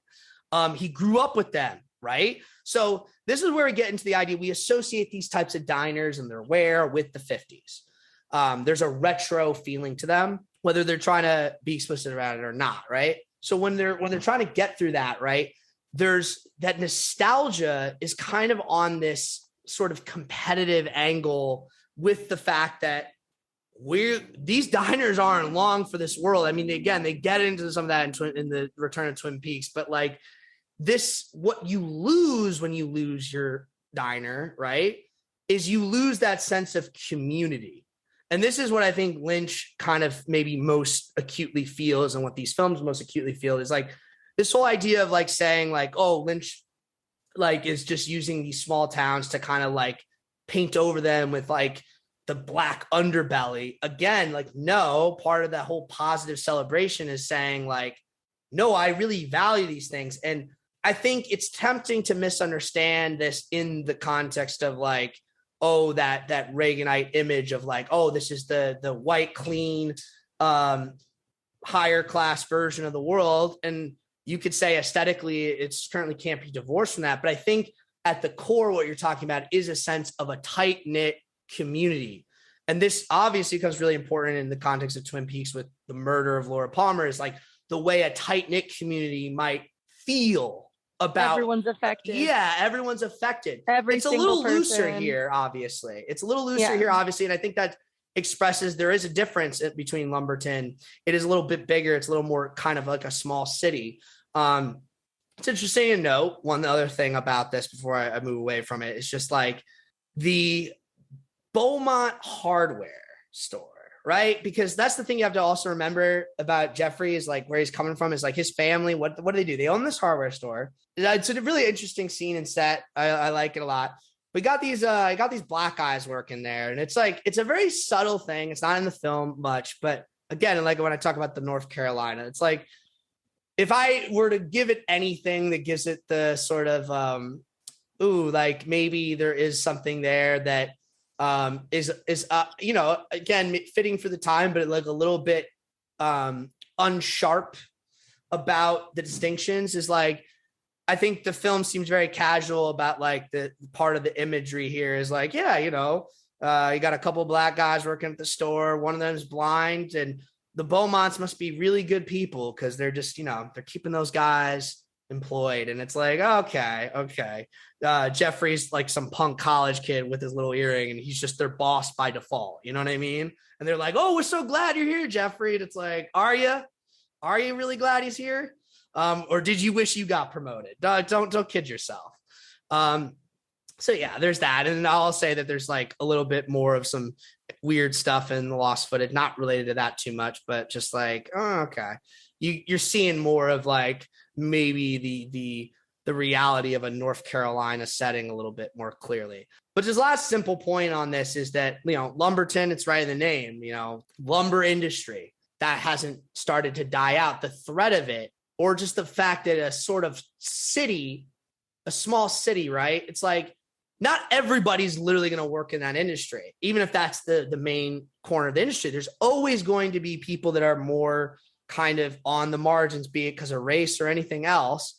And as a result, those people will need to fill and find other types of work, which is how we get to the fact that vice is going to exist even in Lumberton. Maybe even more in Lumberton than a big city in some senses, because it's what else is there to do? Like people will talk about it. People are like road comics or truckers or these things. They kind of know like the dirty secret, if you will, is that like you go to any place, it's like the one job you're gonna have is prostitutes. Like that's the one thing you're gonna find. The oldest profession.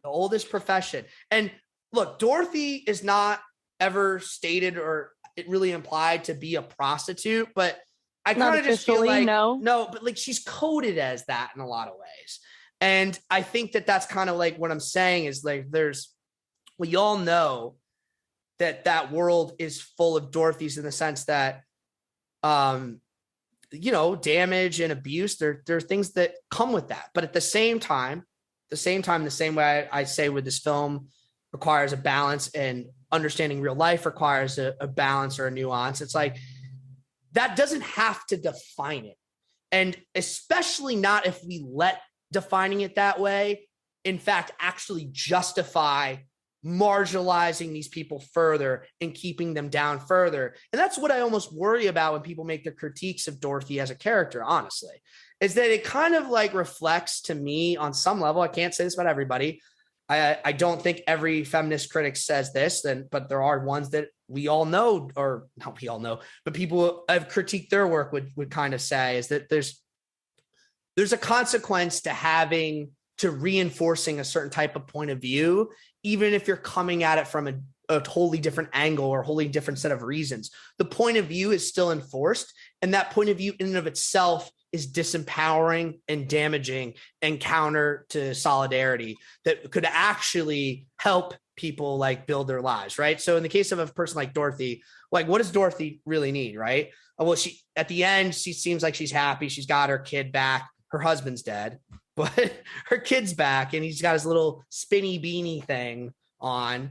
But like, it's like, okay, but like, is Dorothy really like, we don't know, like, does she have that? How well is that slow lounge club, which I feel like was probably owned by Frank or Ben, right? Pay. Like, you know what I mean? Like, is she really all right? And these are the questions I feel like you have to ask, because no matter what type of work Dorothy falls into, my concern would be that she's able to find some dignity and respect. I mean, that's what she's been lacking, not just the threat of violence. It's not only about that. To kind of just wrap it all down now, let's just talk a little bit about the legacy of Blue Velvet, right? as I was kind of alluding to, it hits a little differently now with all that, what I was just saying in mind. We're looking at it now from the perspective of, we've seen a lot of places like this die.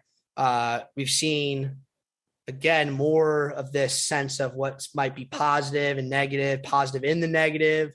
I would say that's maybe a will to maybe push against that. But when Blue Velvet first came out, obviously, as we alluded to, there's very contentious with its release. There was a lot of walkouts, apparently. It was one of those weird things where the film was popular, but people would constantly ask for a refund. like, which I've seen happen as someone who works in a movie theater. I've seen you that never type of know. movie. I've seen that type of movie. It's like people hear all the buzz. They're like, you got to see Blue Velvet. Blue Velvet's crazy. And then a lot of people just aren't prepared. And they're like, what is this filth? And they want to get out of there. And that was all foreshadowed by the fact that when Lynch first showed it to the producers and the agents, they were like, oh, you've done it. You've made a masterpiece. Everyone's going to love it. It's going to be a big hit. Then they put it to a test screening and the feedback cards were the worst they'd ever seen. Like everyone was like, when was the film good? When it ended. It's like, oh my God, no, like, no one wrote that. It's like, everyone hated it. They were like ripping it apart. They were like, this is trash, blah, blah, blah. So, they had to they were braced for the fact that this movie was going to be probably, have a lot of mixed reaction. But nevertheless, it's since gone on to be in the canon of top films of all time lists. It's on Sight and Sound. It's on AFI's list, Entertainment Weekly even.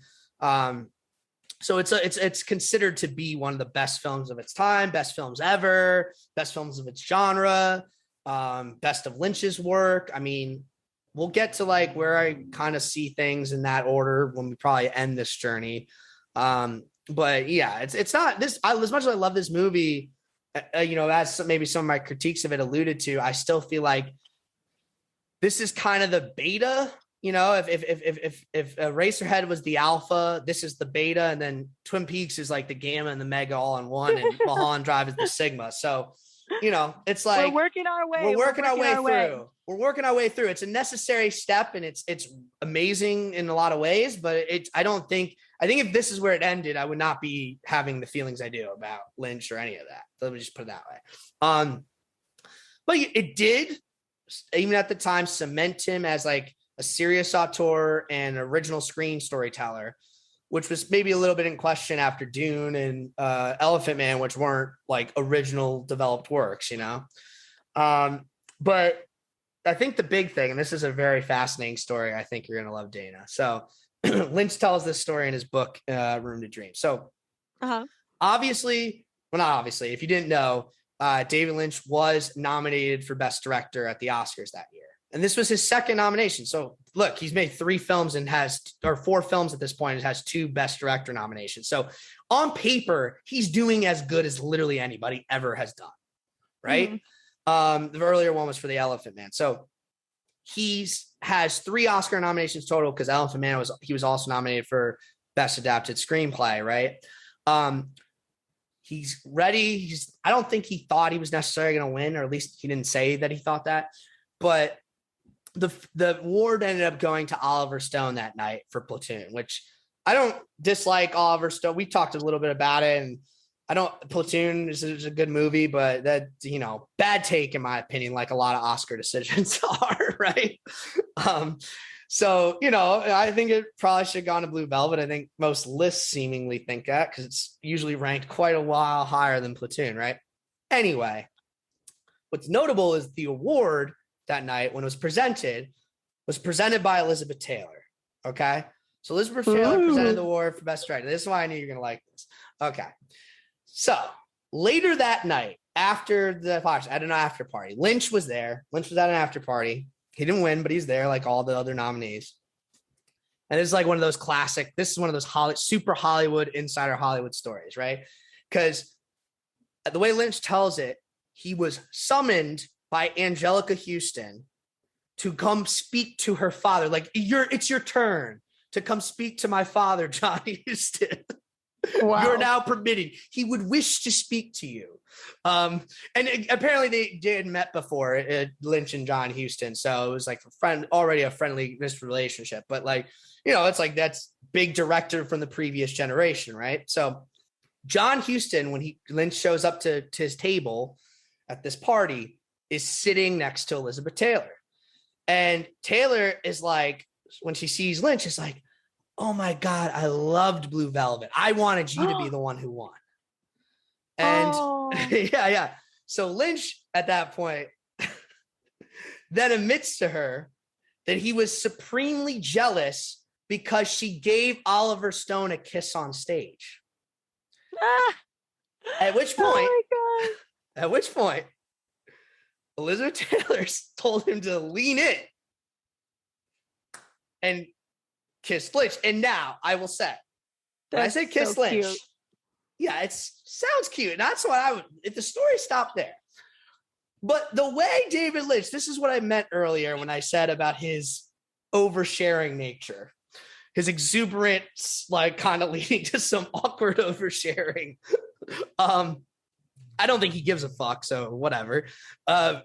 He like goes on to get really, really weirdly graphic with his description of like this moment with kissing her. Like, so I'm like, kind of like, it reads to me like the way he's talking about it, like he's just straight up started making out with her. Wow. I'm not mad. I mean, when you have a chance to make out with Elizabeth Taylor, you take it. Mm-hmm. He ain't no fool. Fair enough. It's just funny because he's like talking about her like he's like, he gets weird. He's weird. Amazing. Yeah, he's just like, it has all the markers of everything in Blue Velvet, because on the one hand it sounds super innocent, but then you're like listening to what he's saying, it's like, what the fuck? Actually. Yeah, actually. But yeah, that's I think one other thing that to me makes this whole thing super weird is because maybe she wasn't standing next to him at the time or any of this, but like presumably he was at this party with Isabella Rossellini. So presumably she saw this, or everyone else saw it. Like because you gotta remember, he's at a table with John Huston, Angelica Houston, and God knows who else. So like a bunch of people just witnessed him doing this. I don't know. It's Oscars night. Everyone's probably tanked and acting crazy anyway, but I'm sure. Yeah. But okay. Obviously, though, aside from all that, the most enduring, well, not the most enduring, but like the important legacy for the purposes of this podcast and where I want to leave things is Blue Velvet is what would lead to Twin Peaks. It's literally how Lynch and Frost were eventually linked, and that project was greenlit. Also, just so you know, as I alluded to, just more importantly, I feel like it's this very important step in the evolution that gets you to something like Twin Peaks. You have also as we also talked about, the small town, but this time what Lynch does is he brings it a little closer to home. And I think with that, it's the deeper personal connection probably kind of created more of that genuine warmth and empathy and ultimately like emotional power that Twin Peaks has, that Blue Velvet doesn't really have, right? And those woods, like as we'll endlessly probably talk about, it's like, I just imagine the woods and the treetops and all that stuff. The trees, all the mystery in the trees. But that's the thing, the mystery too. Because while Blue Velvet's a mystery, the mystery of Twin Peaks is not only much more complex and enduring, and because it lasts longer, obviously it's a show, but it's a much deeper one. And one that ultimately is way more abstract and surreal, which I think is very important to like not only Twin Peaks itself, but where Lynch ultimately goes with the following work, right? Because we're still in this period before all that. And it's like, that's the thing. Blue Velvet it just doesn't blow my mind the way the other stuff does. And there's a reason for that, because he didn't figure out how he was going to do that yet. So it's like something he discovered while making Twin Peaks, that sort of side of the coin. And I love that. It's like this dream that is a dream within a dream. We live inside a dream, as they say. So I think that's where we're going to leave it when we continue next week. And that episode Oh man, I am bracing the shit out of myself to do that. That's like, I feel like my whole life has been building to record this next week's episode. So I'm like just terrified I'm going to disappoint myself. Thankfully, so far, if I do say, I feel like our Eraserhead episode went over, I was pretty pleased with it. I think I'm going to be very pleased with this one. How are you feeling so far, Dana? Because we're about now a third of the way. Yeah, we're literally. I feel good. I feel like we're chugging right along for Lynchtober. Lynch, we got 4 more to go here, and they're gonna be intense ones because we're talking Twin Peaks, then Dune, both Dunes, then Mulholland Drive, then more Twin Peaks. So it's gonna be intense, is what I'll say. So buckle your seatbelts up for that. We'll be back soon. But before we do that, any last notes on Blue Velvet? I think you touched base on pretty much everything of importance. Yeah, I think we covered all the things that were nuanced in this film. It's a deep, dark, and lonely road down there, but I think the last little impression I'll say of Blue Velvet, because it is something I hit every time I do touch it. That's why I probably have watched it so much. It's like, yes, I laugh and enjoy all the Frank stuff, and it, that's the thing. It doesn't really like shock me or harm me anymore. It's just more of this like weird Lynchian dark meme factory. Whereas Twin Peaks, the darkness in that still rattles me sometimes. But it's really more that warmth. I think that warmth, like when I see Laura Dern in her pink, I'm like sign me up, man. Let's hang out. Let's drive around looking for clues. I'm all about it. And I know you said it's been a long time between your watches, but I don't know if I left you with anything, Dana. I hope it's that it makes you want to go, I think I am going to watch Blue Velvet now more often from time to time. It's kind of a good hang. It's kind of a good hang, right? Yeah. Yeah. All right. Well, that'll do it. Let's hit the fucking road. We're giving our neighbor a joyride. Let's get on with it. Anyone want to go on a joyride with us? How about you?